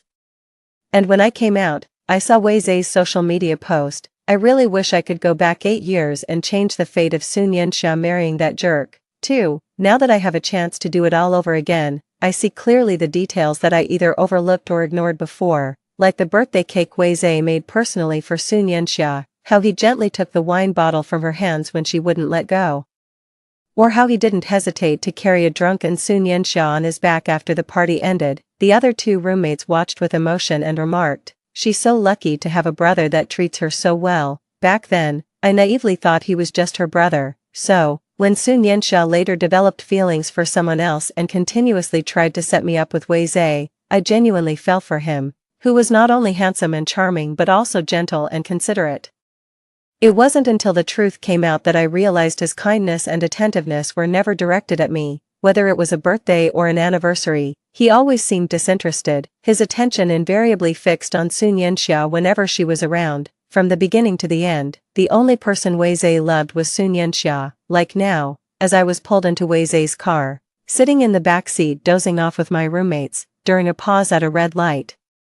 Wei Zhe tenderly looked over at Sun Yanxia, who was also asleep from too much drink in the passenger seat. The evening breeze lifted a strand of hair by my ear, and I silently kept to myself in the dim light, slightly opening my eyes. Through my blurred vision, I saw Wei Zhe gently raising his hand towards Sun Yanxia, softly uttering, "Xia, this time, I won't let you marry him." My heart pounded violently at that moment. I closed my eyes, entering the darkness. Clearly realizing that Wei Zhe had also traveled back in time, he wouldn't let Sun Yanxia marry someone else, and I would no longer be with him. After returning to the dorm and lying on the familiar yet strange bed, the ceiling fan whirred above me, blowing bursts of hot air, rubbing my slightly aching head. I fell into a deep sleep. In my dream, I found myself trapped in a loop, repeatedly experiencing the 8 years from meeting Wei Zhe to breaking up, over and over, hearing him say, "Yuan, let's break up." What saved me from this nightmare was the vibration of my phone. I opened my eyes, spaced out for a few seconds, then grabbed my phone to check my schedule, suddenly remembering that I had taken up a part-time job tutoring a high school student in English. Looking at the time, I quickly got out of bed, washed up, grabbed a bag of bread, and hurried to the student's house. Fortunately, I was teaching English, a skill I hadn't abandoned due to needing to keep up with the latest medical research after starting my job. After flipping through the teaching materials, I got a rough idea of the lesson. I was teaching a high school girl. After explaining the lesson I had prepared in advance, I started to check the English composition assigned by her school teacher on a very common theme, me, 10 years from now. Resting her chin in her hands, she asked, "Teacher, do you think I can become a cartoonist in 10 years? I confidently told her, "You can, in less than 10 years, actually in just 8, she would become a cartoonist with a huge fanbase and soaring popularity." Then, "Teacher, have you become a doctor?" "Yes," she sound, then suddenly excitedly pointed towards the tall, upright figure walking under the shade of trees with a black umbrella outside the glass window, confidently saying, "Then Teacher Wen must have become a physicist researcher." Through the curtain of rain, I looked up and our eyes met. My heart suddenly tightened, and memories quietly surfaced. He wouldn't have 10 years, in just 2 years, he would die in a car accident. 3. His name was Wen Zhao, a favorite disciple of the devilish professor in the physics department at the neighboring university, and also the center of conversation among countless female students. Repeatedly featured on the confession walls of various universities as a person perfect in both looks and ability. His only flaw, perhaps, was his humble background. My interactions with him were few, only having met him several times in our university library, but the most memorable was during my junior year, the day I went to the hospital to visit the sick Wei Zhe. On my way back to campus, while crossing the street at a pedestrian crossing with others, a speeding car ran the red light heading straight for us. Amidst the screams and chaos, a black Mercedes with astonishing speed suddenly intervened, blocking the car.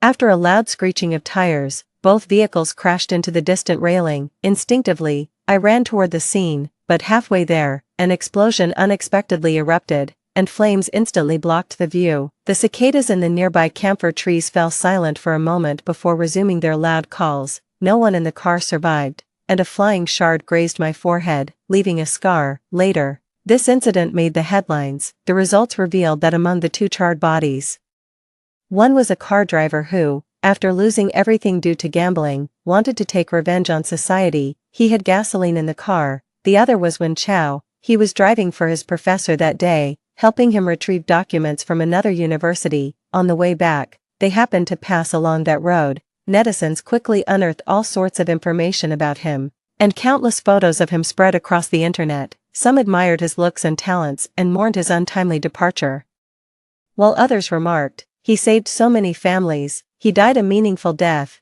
Given that he was alone, having lost his father early and his mother to a severe illness during his college entrance exam year, he truly was alone. No one would mourn his departure. Only the research project he was working on came to an abrupt halt and remained uncontinued by anyone for years. Once, when I brought flowers to visit his grave, I met his mentor, a chubby little old man.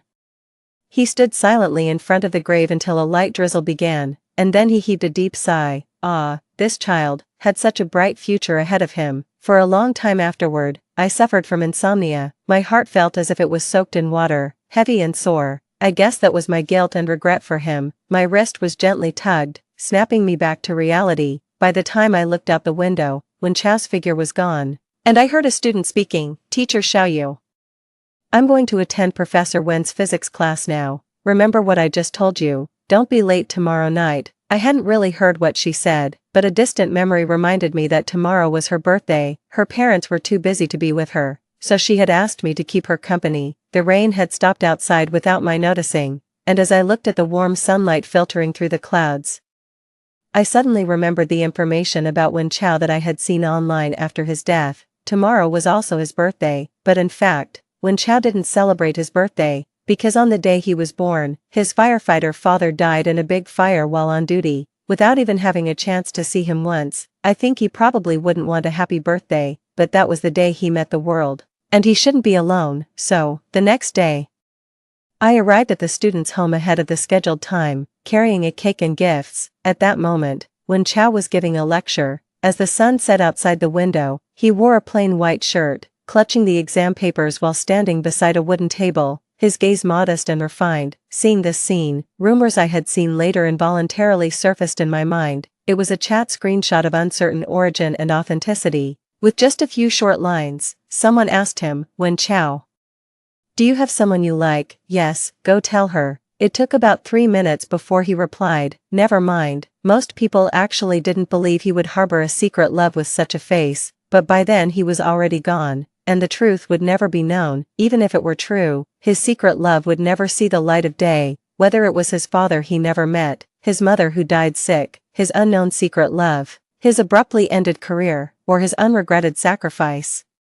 His life was full of regrets. A fragmented life, ultimately also ended abruptly. A genius of the physics department at University A should not have had such an end. After the class ended and night had completely fallen, the student eagerly ran up to me and hugged the paintbrushes I had bought for her, sighing, if it wasn't for something Professor Wen had to do, the three of us could have been together. I pondered for a few seconds, then looked up at Wen Chao, who was packing up to leave, and blurted out, how about Professor Wen? Just as the words left my mouth, and he turned his head to look over, there was a sudden power outage, and the surroundings plunged into pitch darkness. I cleared my throat softly and lied to him calmly, maybe Teacher Wen should stay. We girls are afraid of the dark. There was a moment of silence in the air, then suddenly a burst of flame lit up with a bang. Wen Chao pressed down on a lighter with one hand while cupping the flame with the other. The contours of his face were drawn more deeply under the flickering light and shadows. He looked up and said softly, all right. Using the dancing flame, I held up the candlelit cake before us and watched them speak earnestly. Today we celebrate the continuation of life. May the rest of our days be safe and happy. Setting aside my guilt towards him, no one wished more for his lifelong peace and happiness than I did. In the dimly lit room, we shared the cake, its sweet scent filling the air. A student carefully ran into the study with a spoon in his mouth to fetch a report card, joyfully saying, Teacher Xiao, my mom said I've improved a lot in this exam. To show our gratitude, she wants to invite you for a meal. Looking at the scores on the report, I remembered that this indeed happened in my past life. But at that time I had been called away by Sun Yanxia to help move props for a photo shoot, so I had politely declined the dinner invitation. My thoughts returned, and I suddenly looked towards Wen Chao, sitting in the dim light, realizing that on the day of that meal in my previous life, I was supposed to have met him. 5. But I ultimately failed to make it to the appointment. On my way there, I stopped to save a child nearly hit by a car, injuring my calf and ending up in the hospital.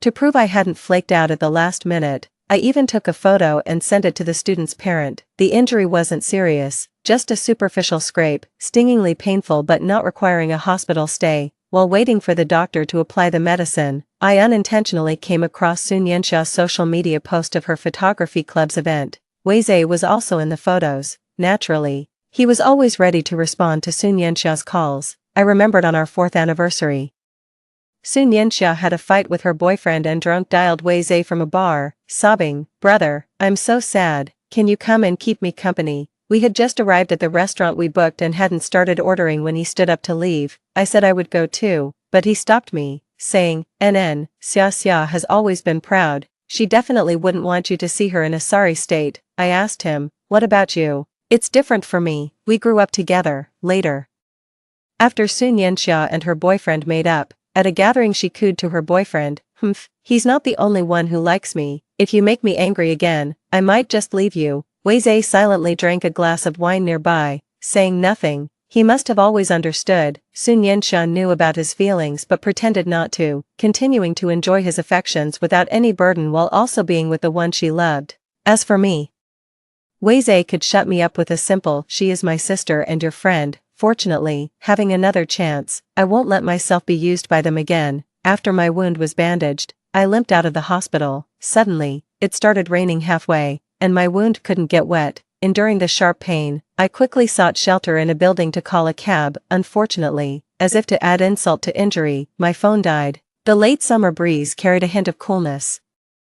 Just as I resigned myself to wait for the rain to stop, when Chow appeared, he came through the rain holding an umbrella, took off his jacket to tie around my injured calf, handed me the umbrella, and then picked me up, saying, "The road here is narrow, not good for hailing a cab, let's find another spot." I leaned against him in astonishment, nestled in his embrace, amidst a faint scent of bitter grapefruit and the steady heartbeat resonating from his chest. My gaze swept past the prominent Adam's apple and settled on his profile. After getting into the car, I asked him why he came. He explained quite naturally that a student's mother was worried about me, but since she had a meeting, she asked him to check on me. Unfortunately, my phone was off, and he had spent quite a while trying to find me. Perhaps due to the rain, the air inside the car felt damp and stuffy. I cracked the window slightly, unable to imagine how many places he had searched. Later, as my tired nerves relaxed, sleepiness overtook me. When I woke up, the rain had stopped, and we were just arriving at the school gate, when Zhao carefully helped me out of the car and then carried me to the dormitory building. Before parting, I thanked him, lowering his eyes and smiling gently. He said, "It's nothing, teacher you." After struggling back to my dorm, I realized that his jacket was still tied around my injured calf. It was already autumn when I returned to University A to give back the jacket. Due to my leg injury needing rest, and the constant light rain, I hadn't ventured out of campus much. I went to look for Wen Zhao on a sunny weekend, only to realize how recklessly I had acted, arriving without any information about him. Searching for someone this way was like looking for a needle in a haystack. In the end, I didn't find Wen Zhao but unexpectedly ran into Wei Zhe as I passed the basketball court.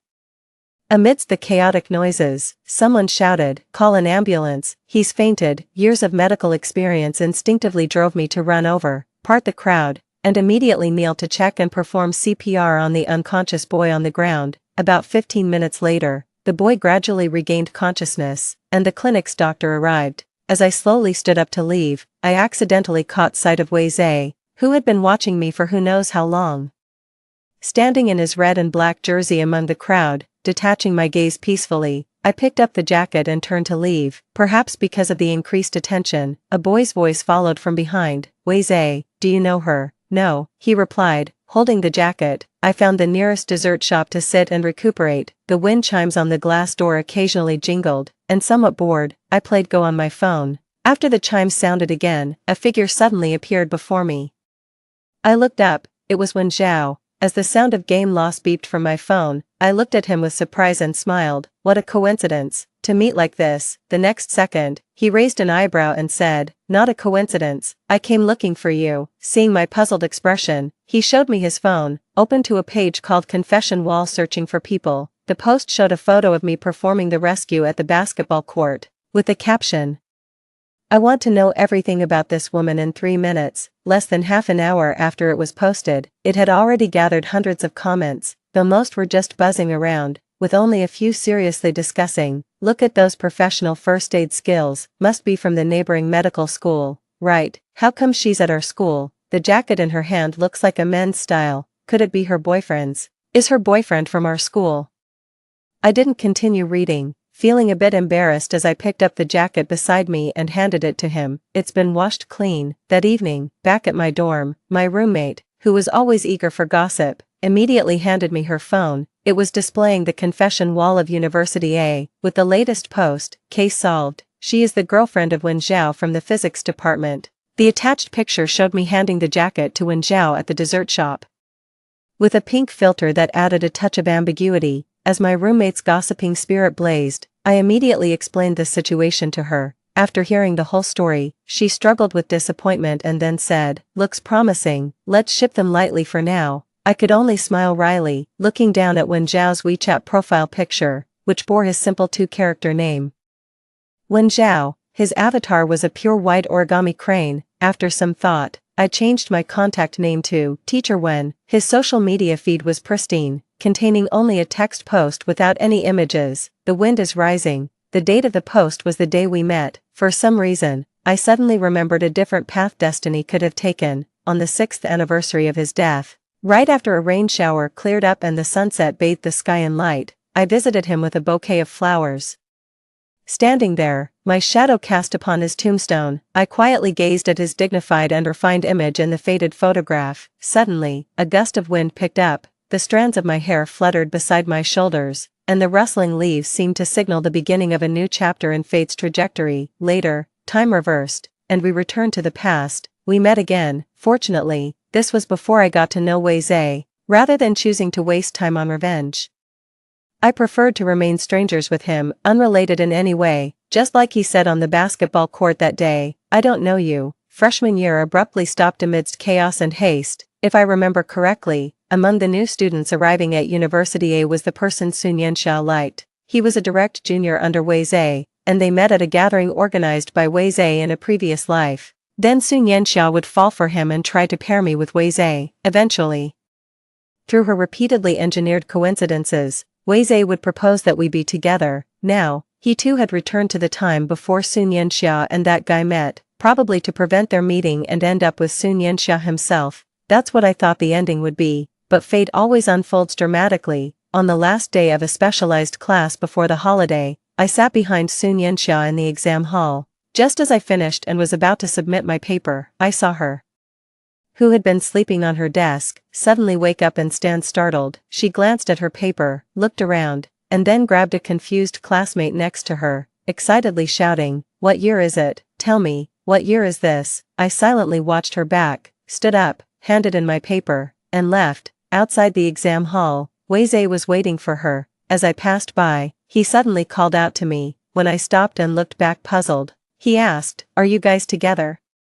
I didn't understand the implication of his question, so I just responded, "What's it to you?" After that, due to the holiday, I didn't see him for a long time. I originally thought that starting over, both of us would rush towards each other and ultimately find happiness. It turned out not to be the case. Sun Yanxia once again did not choose Wei Zhe, even with a second chance. She still liked Wei Zhe's junior. The words she said to Wei Zhe after she was cheated on and divorced were just a deception.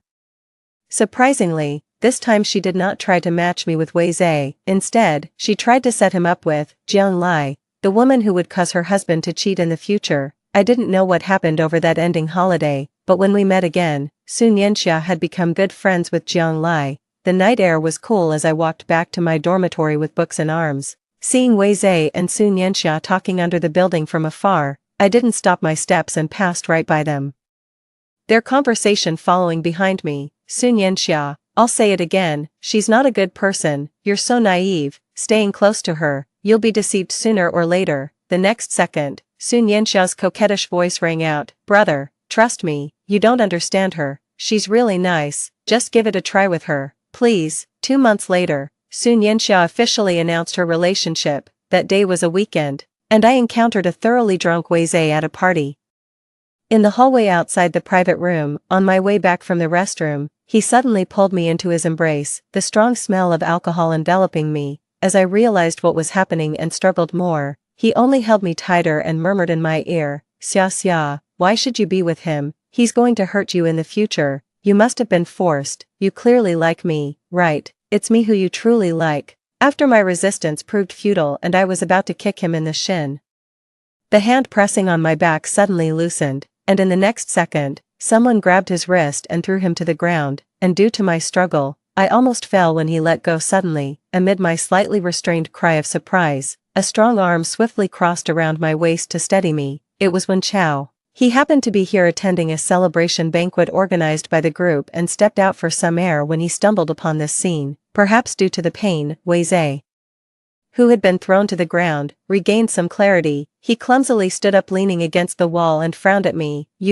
Any more words would be a waste. I grabbed Wen Chao, intending to leave, yet, Wei sarcastically spoke up from behind me. Do you feel proud, Yuan? I know you like me. Are you pleased to see that I couldn't be with Xia? Heh, what does it matter if you're with him? He's just a doomed soul, bound to die. I knew he might be mixing up people and events from two different lives and was emotionally unstable, starting to lash out irrationally. I didn't care what he said about me, but he shouldn't have spoken about Wen Chao like that. I stopped in my tracks, turned around, and walked up to Wei, who still looked at us with disdain, and told him word for word, "Shut up, Wei, he's not going to die, because I came to change his fate."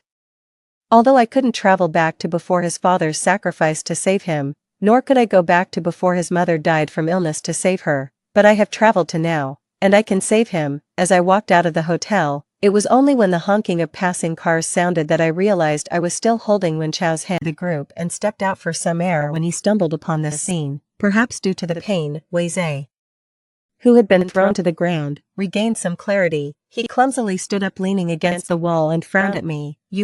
Any more words would be a waste. I grabbed Wen Chao, intending to leave, yet, Wei sarcastically spoke up from behind me. Do you feel proud, Yuan? I know you like me. Are you pleased to see that I couldn't be with Xia? Heh, what does it matter if you're with him? He's just a doomed soul, bound to die. I knew he might be mixing up people and events from two different lives and was emotionally unstable, starting to lash out irrationally. I didn't care what he said about me, but he shouldn't have spoken about Wen Chao like that. I stopped in my tracks, turned around, and walked up to Wei, who still looked at us with disdain, and told him word for word, "Shut up, Wei, he's not going to die, because I came to change his fate." Although I couldn't travel back to before his father's sacrifice to save him, nor could I go back to before his mother died from illness to save her, but I have traveled to now, and I can save him. As I walked out of the hotel, it was only when the honking of passing cars sounded that I realized I was still holding Wen Chao's hand. The slightly warm and somewhat moist palm of my hand made me pause for a second before I immediately let go and hid my hands behind my back, clenching them tightly. "Sorry, I forgot, and thank you just now." His hand, hanging by his side, clenched into a fist as he looked down at me and asked, "The things he said just now." My heart skipped a beat, and I hastily interrupted him. He was just drunk and spouting nonsense. "Don't believe it, Wen Chao. You will have a bright future. You have a long, long future ahead." After a few seconds of silent eye contact, he suddenly smiled easily and asked me, "What about you, Yuan? You're going to be an excellent doctor, right?" After a long while, I smiled brightly at him and nodded firmly. "As long as I'm alive, I'll do my utmost to cure and save people." Sun Yanxia ultimately failed to successfully match Wei with Jianlai, but Jianlai grew fond of and clung to Wei. In a sense, Sun Yanxia's goal was somewhat achieved. As Jianlai likely wouldn't let her husband cheat in the future, what she hadn't anticipated was that Wei had also traveled back in time, and Wei, stubbornly believing the lies Sun Yanxia had told him in their past life, clung to that lie like a lifeline, loving desperately until he was gasping for breath. The one to finally shatter that lifeline was Sun Yanxia herself, at a gathering I did not attend soon after. That evening, the two roommates who returned to the dorm described the scene to me with extremely complex expressions. Sun Yanxia, drunk, slapped Jianlai and was unstoppable, insisting on calling her a shameless mistress. The more her boyfriend tried to stop her, the more she lost control. However, what was strange, her brother was unusually calm, just quietly watching her throw her drunken tantrum. I was briefly surprised, opened my mouth, but ultimately said nothing. Wei wasn't calm.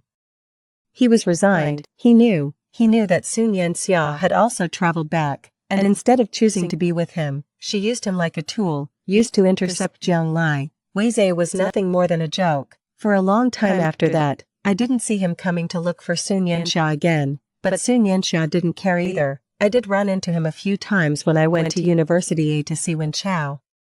The most memorable time was when Wen Chao and I were eating at a newly opened restaurant outside the school, passing by an outdoor barbecue stall, when suddenly a fight broke out. Wei was involved. The scene instantly became chaotic, filled with various roars, screams, and shattering sounds. A violently smashed beer bottle shard flew straight at me, and Wen Chao quickly pulled me into his arms. The shards grazing his cheek and leaving a thin trail of blood, I cried out in horror, "Wen Chao!" He quickly pulled me into a dumpling shop across the street and comforted me. "It's okay, don't be afraid." Later, before the police arrived, the turmoil suddenly subsided, and I used mineral water to clean Wen Chao's wounds. Then I took out a green cartoon band-aid from my pocket, and as I was about to carefully apply it, Wei Zhe burst through the door. He was accompanied by a few others from the brawl, likely his friends, all variously injured.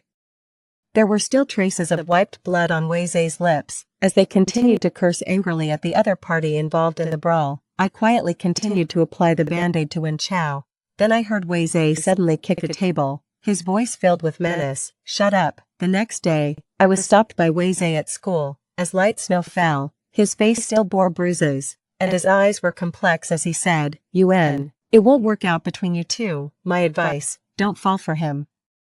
My expression gradually cooled, and I turned to leave him with, "I'm not a psychiatrist, don't come to me." Behind me, his somewhat frivolous voice lingered, "Yuan, the person you should have liked is me. In my life, everything has been peaceful except for encountering Wei Zhe and Sun Yanxia, wasting 6 years of my emotions. And Wen Chao, I owe him a life." Initially, when I first came back, I thought I was here to change my fate with Wei Zhe, but it turned out not to be the case. One afternoon, near the end of my sophomore year, I was suddenly awakened from a nap by a nightmare. In the dream, I was back at that intersection, crossing the street with other pedestrians when a speeding car rushed towards us, and in the panicked crowd, I watched helplessly as a black Mercedes blocked the car and then exploded. The old ceiling fan above my head stirred my hair wildly as I stared blankly at the ceiling. I always knew it was an unsolvable problem.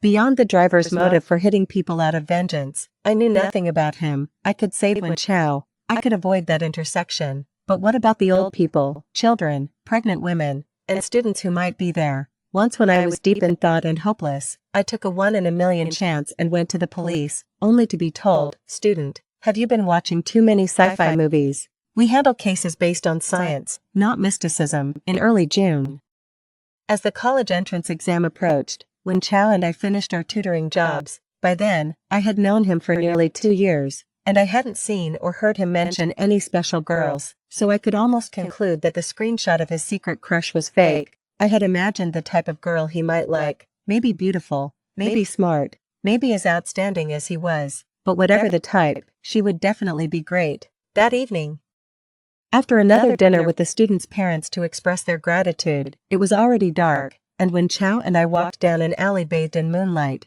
maybe it was knowing that the end of the road meant parting, or maybe the night always brings out melancholy and nostalgia, but passing under a dim street lamp, I casually started a conversation. "Wen Chao, do you have someone you like?" After a long silence, he responded indirectly, "What's up? If you ever find someone you like, make sure to tell her. Don't secretly pine for her without letting her know. Speak out. There will always be a chance." As his words fell, we paused at the intersection. Suddenly, he turned to me with utmost seriousness and said, "Yuan, thank you." I thought he was just thanking me for the reminder, so I didn't dwell on it. Life went on as usual for me after that, until the day before Wen Chao's past life sacrifice. His mentor had asked him to drive and pick up a document the next day.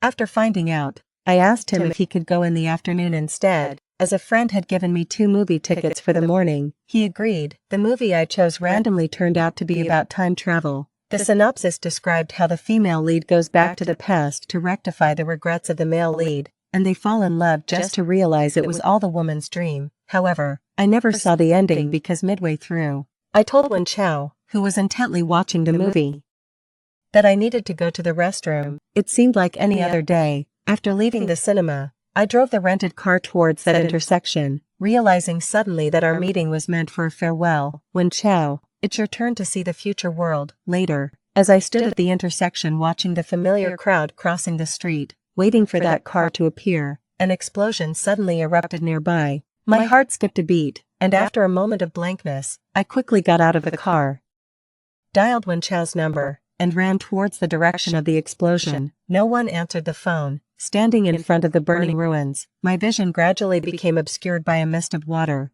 Dizziness nearly overwhelmed my mind. and the last memory I have is, I still couldn't save him. I woke up in a hospital room, surrounded by the familiar smell of disinfectant. The white coat of the nurse and the phone beside my pillow all told me. It was 8 years later. The nurse said I had been unconscious for 20 minutes. As I watched the curtain fluttering in the wind, I couldn't tell if I had dreamed of the past, or if the present was a dream. It wasn't until I ran to the restroom, scooped up a handful of cold water and splashed it on my face, seeing that the scar on my forehead was really gone, that I confirmed I had truly traveled through time. I picked up my phone, my fingers trembling as I quickly searched the browser for keywords related to that car accident. I found only a brief, old report. The trending searches were gone. When Chaz's information was gone, there was no gravestone, nothing remained. Later, I asked many people if they remembered the car accident that had trended 6 years ago, or the college student who had sacrificed himself to save many families. The answers I got were only of two kinds. Ewan, are you sure you're not mistaken?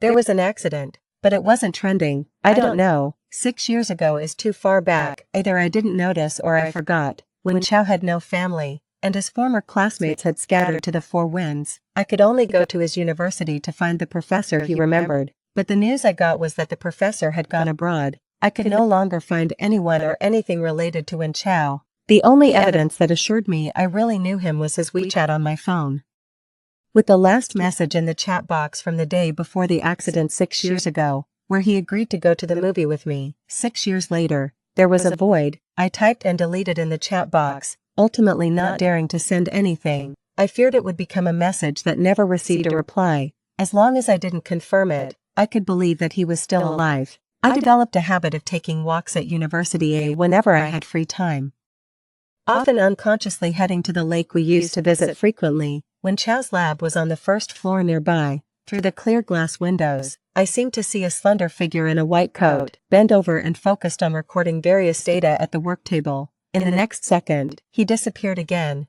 Wei Zhe came to see me the day after I returned. He said he didn't want to break up anymore, that it was all a momentary impulse, and asked me to trust him one more time, facing his humble pleading. I stopped writing the medical record. She looked up calmly and asked him, Wei Zhe, have we ever been together? As soon as she finished speaking, the color drained from his face. The truth was, he had no evidence to prove they had ever been together. When they traveled back in time, not only did the trending news of Wen Chow's sacrifice disappear, but so did the 6-year relationship between her and Wei Zhe. Fate had brought the four of them back in time to 8 years ago. He wanted to change the outcome of Sun Yanxia marrying a scoundrel, wanted to be with her, and so he personally altered their relationship. Although he eventually realized that he was just being used, he indeed had no relationship with her anymore. Afterward, Wei Zhe frantically tried to find various proofs to convince her that they had been together for 6 years, but it was all in vain. No trace of her in WeChat friends. Only he remained in their photos together. Friends from their respective circles no longer recognized each other, and the surveillance footage of places they had visited no longer included her. As time passed, many of her colleagues, initially curious about the gossip, began to sigh. Such a handsome guy, why is his mind troubled? She smiled and softly said to Wei Zhe, who appeared again, turn left when you go out for the psychiatric department, consider visiting it sometime. In her steadfast denial of any relationship with Wei Zhe, the only one who knew about their past was Sun Yanxia. Having traveled back in time, she was cheated on once again. Even though the possibility of Jiang Lai getting together with her husband was preemptively stopped, a cheater will always find a way to cheat. During the period Wei Zhe was entangled with her, not only was Jiang Lai pestering him, but Sun Yanxia was also desperately clinging to him, pathetically convincing Wei Zhe of her love and her dire circumstances. Initially, Wei Zhe was indifferent, but gradually he grew more impatient, until once, after being refused a meeting by Wei Zhe, she ran to her and caused a scene. She calmly watched her, then called security to take her away, saying the same thing. Turn left out the door to the psychiatric department, you should visit it too. Her colleagues continued to sigh. They really are a family, all a bit off in the head. Things quieted down for a while, and the next time she saw them was a month later when she went to the laboratory to retrieve some documents and saw Wei Zhe furiously throwing papers at 3 people from a distance. She didn't pay attention and turned to leave. Later, she learned from her colleagues that it was about Sun Yanxia being persistently entangled with Wei Zhe, which was discovered by her mother, who firmly stopped it, and Wei Zhe overheard it. Blood tests confirmed they were half-siblings with the same father. Born just 3 months apart, meaning Wei Zhe's father had cheated while his mother was pregnant, and the lie Sun Yanxiao once used to deceive Wei Zhe, her mother threatening death to keep them apart. After going around in circles, it turned out to be true. In mid-May, she was invited by a university to deliver a lecture on emergency medical knowledge. The venue was packed, and as she was packing up to leave, she suddenly saw a familiar figure among the dispersing crowd. But before she could get a clearer look, he was gone. As the sky darkened and light rain began to fall, she thought for a moment. Just as she was about to rush into the rain with her folder over her head, a black umbrella appeared above her. The familiar scent of bitter pomelo wafted from behind her. Drops of water slid from the slanted umbrella. Her heart skipped a beat, and after a long moment, she slowly turned around. What she saw was Wen Chao, whom she hadn't seen in 6 years. He looked the same as before, with sharp, handsome features and a distinct jawline. The car accident and explosion years ago had led to Wen Chao being taken abroad by his professor for treatment, where he was in a coma for about 2 years. After waking up, he stayed abroad for treatment and study until he returned home and became a professor in the physics department at this university. He briefly summarized his 6 years of experience in just a few words. She blinked and the multitude of words she wanted to say ultimately condensed into 2. That's great. He was still alive, and that was truly great. The former Mr. Wen, now Professor Wen, remained as popular as ever among the female students. It is said that during his lectures, the room was so packed that people had to stand. Curious, I once intended to drop by during my free time to see for myself. However, unfortunately, he had switched classes with another teacher at the last minute, and I was unaware of it. By the time I realized, it was too late. I thought about sneaking out, but since I had chosen a seat by the window in the corner, it was difficult to leave without disturbing a large number of students around me. After struggling through half the class, I had just sent a message to Wen Chao when I was called upon to answer a question. Staring at the geological question on the blackboard, which I couldn't understand at all, I took a deep breath and was just about to apologize and admit I had entered the wrong class when suddenly I heard a low voice from behind me. Mizo or Kian. I repeated it instinctively, answered correctly, and sat back down. There was no reply from Wen Chao on my phone. Thinking about the classmate who had just helped me, I discreetly turned to thank him, only to meet the familiar handsome face. Wen Chao was wearing a black hoodie, with the hood casually placed on his head, his bangs pushed down slightly, covering part of his eyes. For a moment, it was as if I saw him as he was 8 years ago, quickly turning back, and after a brief pause, just as I was about to ask him why he was there, my phone vibrated. It was his message. I saw you enter this classroom by chance. I wanted to see what class intrigued Dr. Let so much that he attended in person. Above this message was the one I had sent him minutes earlier. I wanted to attend your lecture, but I think I went to the wrong classroom. What should I do now? My phone vibrated again, and another message from him appeared. It turns out it was my lecture. Me, over 6 years. Wen Chao seemed to have changed somewhat, still distant and cool, but back then, he was more restrained. From that moment on, my relationship with Wen Chao returned to how it was 6 years ago.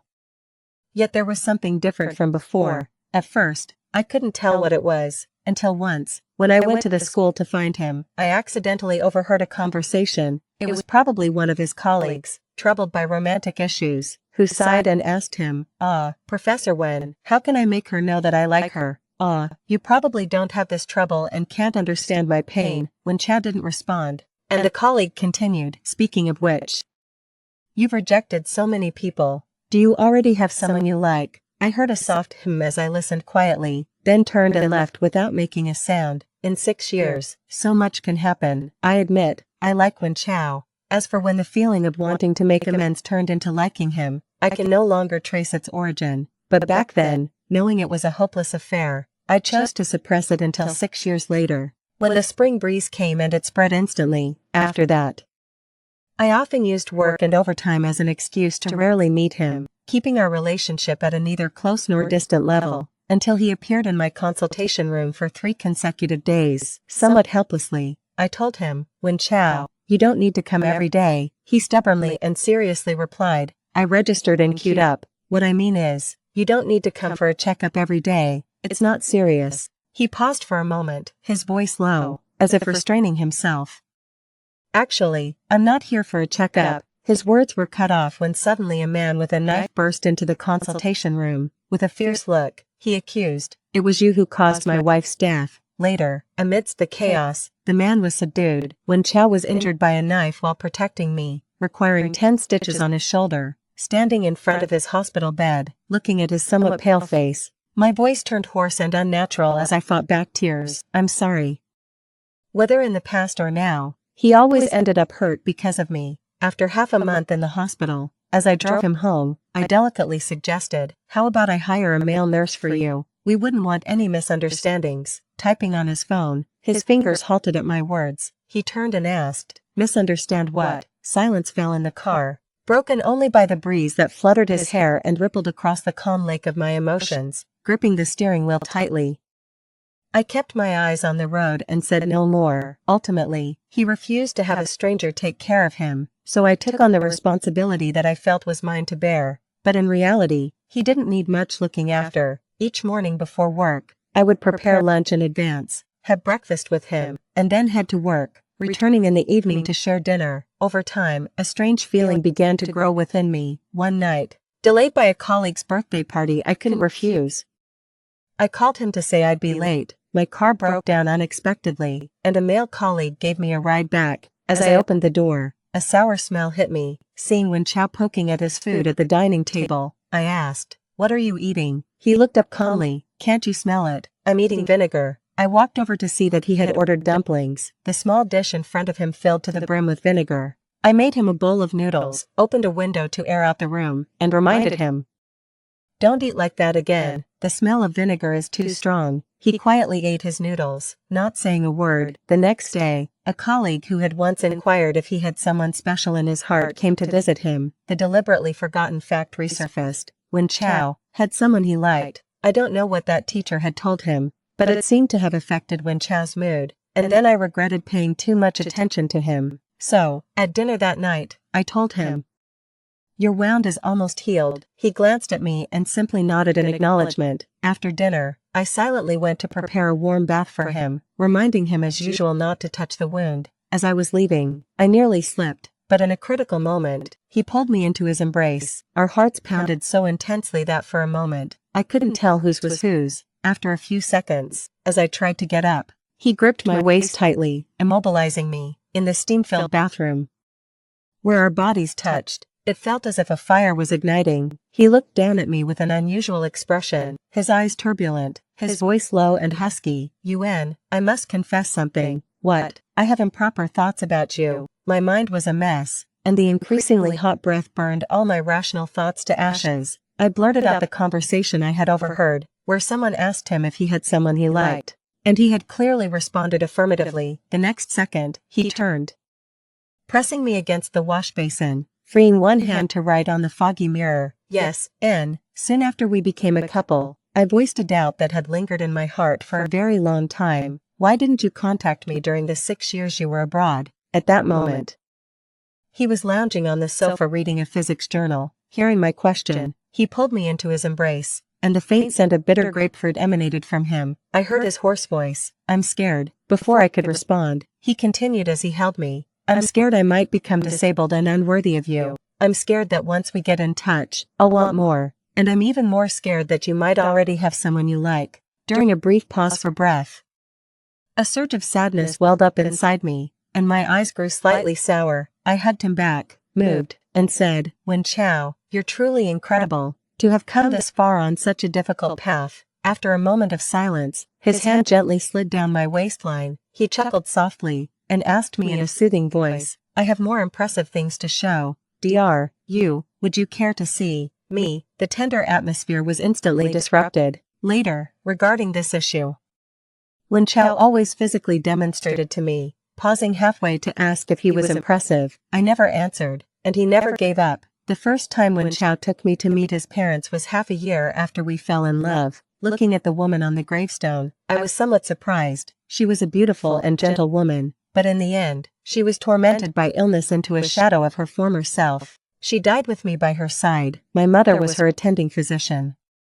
During my senior year of high school, every time I went to the hospital to see my mom, I would encounter this auntie. Sometimes when I didn't find my mom in her office, I would wait in her ward. As this happened frequently, we gradually got to know each other. I would cut fruit for her, fold origami cranes, and chat with her, until the eve of the college entrance examination, when she passed away. That was my first encounter with severe illness and death, inexplicably understanding why my parents, who were always busy with hospital work, had no time for me. I chose the medical profession I had once despised when filling out my college applications. Unfortunately, I initially thought only cancer was incurable and hoped to find a solution. But after studying medicine, I realized there are few diseases that can be completely cured. What I never expected was, she was Wen Chao's mother. On the way back, I leaned against the car window, watching the scenery flash by, and said softly, "Wen Chao.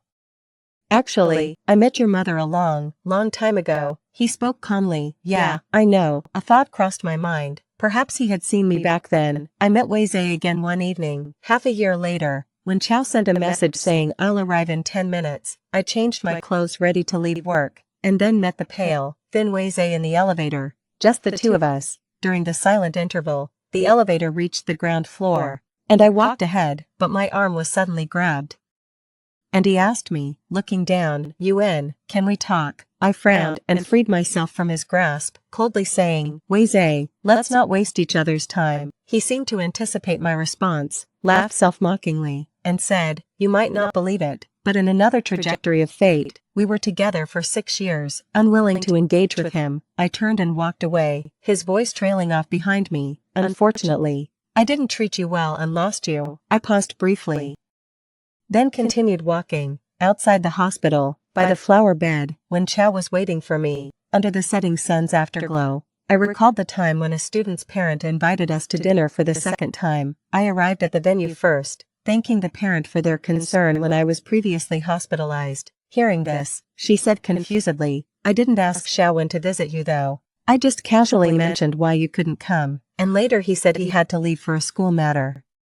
So, that was it. My thoughts were interrupted as he took my hand, lifted a strand of my hair tousled by the evening breeze, and tucked it behind my ear. I wrapped my arm around his, leaning gently against him, feeling joyful and delighted as I spoke. "Wen Chao, the wind is picking up." Extra story of Wen Chao. The netizens are right. It's better that I die alone than to destroy so many families. Actually, I'm not that noble. Fear of death is human nature, but if someone I care about is in danger, I am willing to die so that she may live. When I regained consciousness after the explosion, I found myself trapped in a cemetery. Initially, every anniversary of my death, those I had saved and some online friends would come to visit. What I heard most were words of thanks and praises about my meaningful death. Later, only Yuan continued to visit. She rarely spoke, mostly just placing flowers in front of the tombstone, cleaning the surrounding area, and then sitting quietly for a while.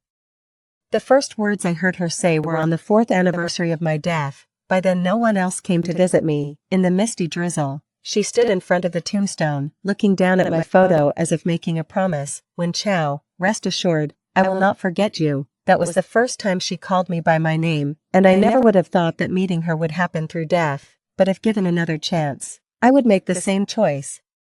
So when I unexpectedly returned to 8 years ago, in the 6th year after my death, I still chose that same ending. I knew she had also traveled back in time, knew her approach was filled with reparations and guilt, but that was enough. After all, it's better than never having met her in my previous life, right? The years I spent alone were so long they were frightening. But the first 2 years I knew her made me feel the brevity of time for the first time. If I'm not destined to be her lover, being someone she will never forget for a lifetime isn't bad either. I actually don't remember what that criminal looked like, nor do I know his license plate number, but I remember before that intersection, he threw a few beer cans out of the car window, drinking while driving. This was the only piece of information I had to stop him before Yuan could, so, when I saw him toss a beer can out from the car again, I chased him and honked the horn, unexpectedly, as if provoked.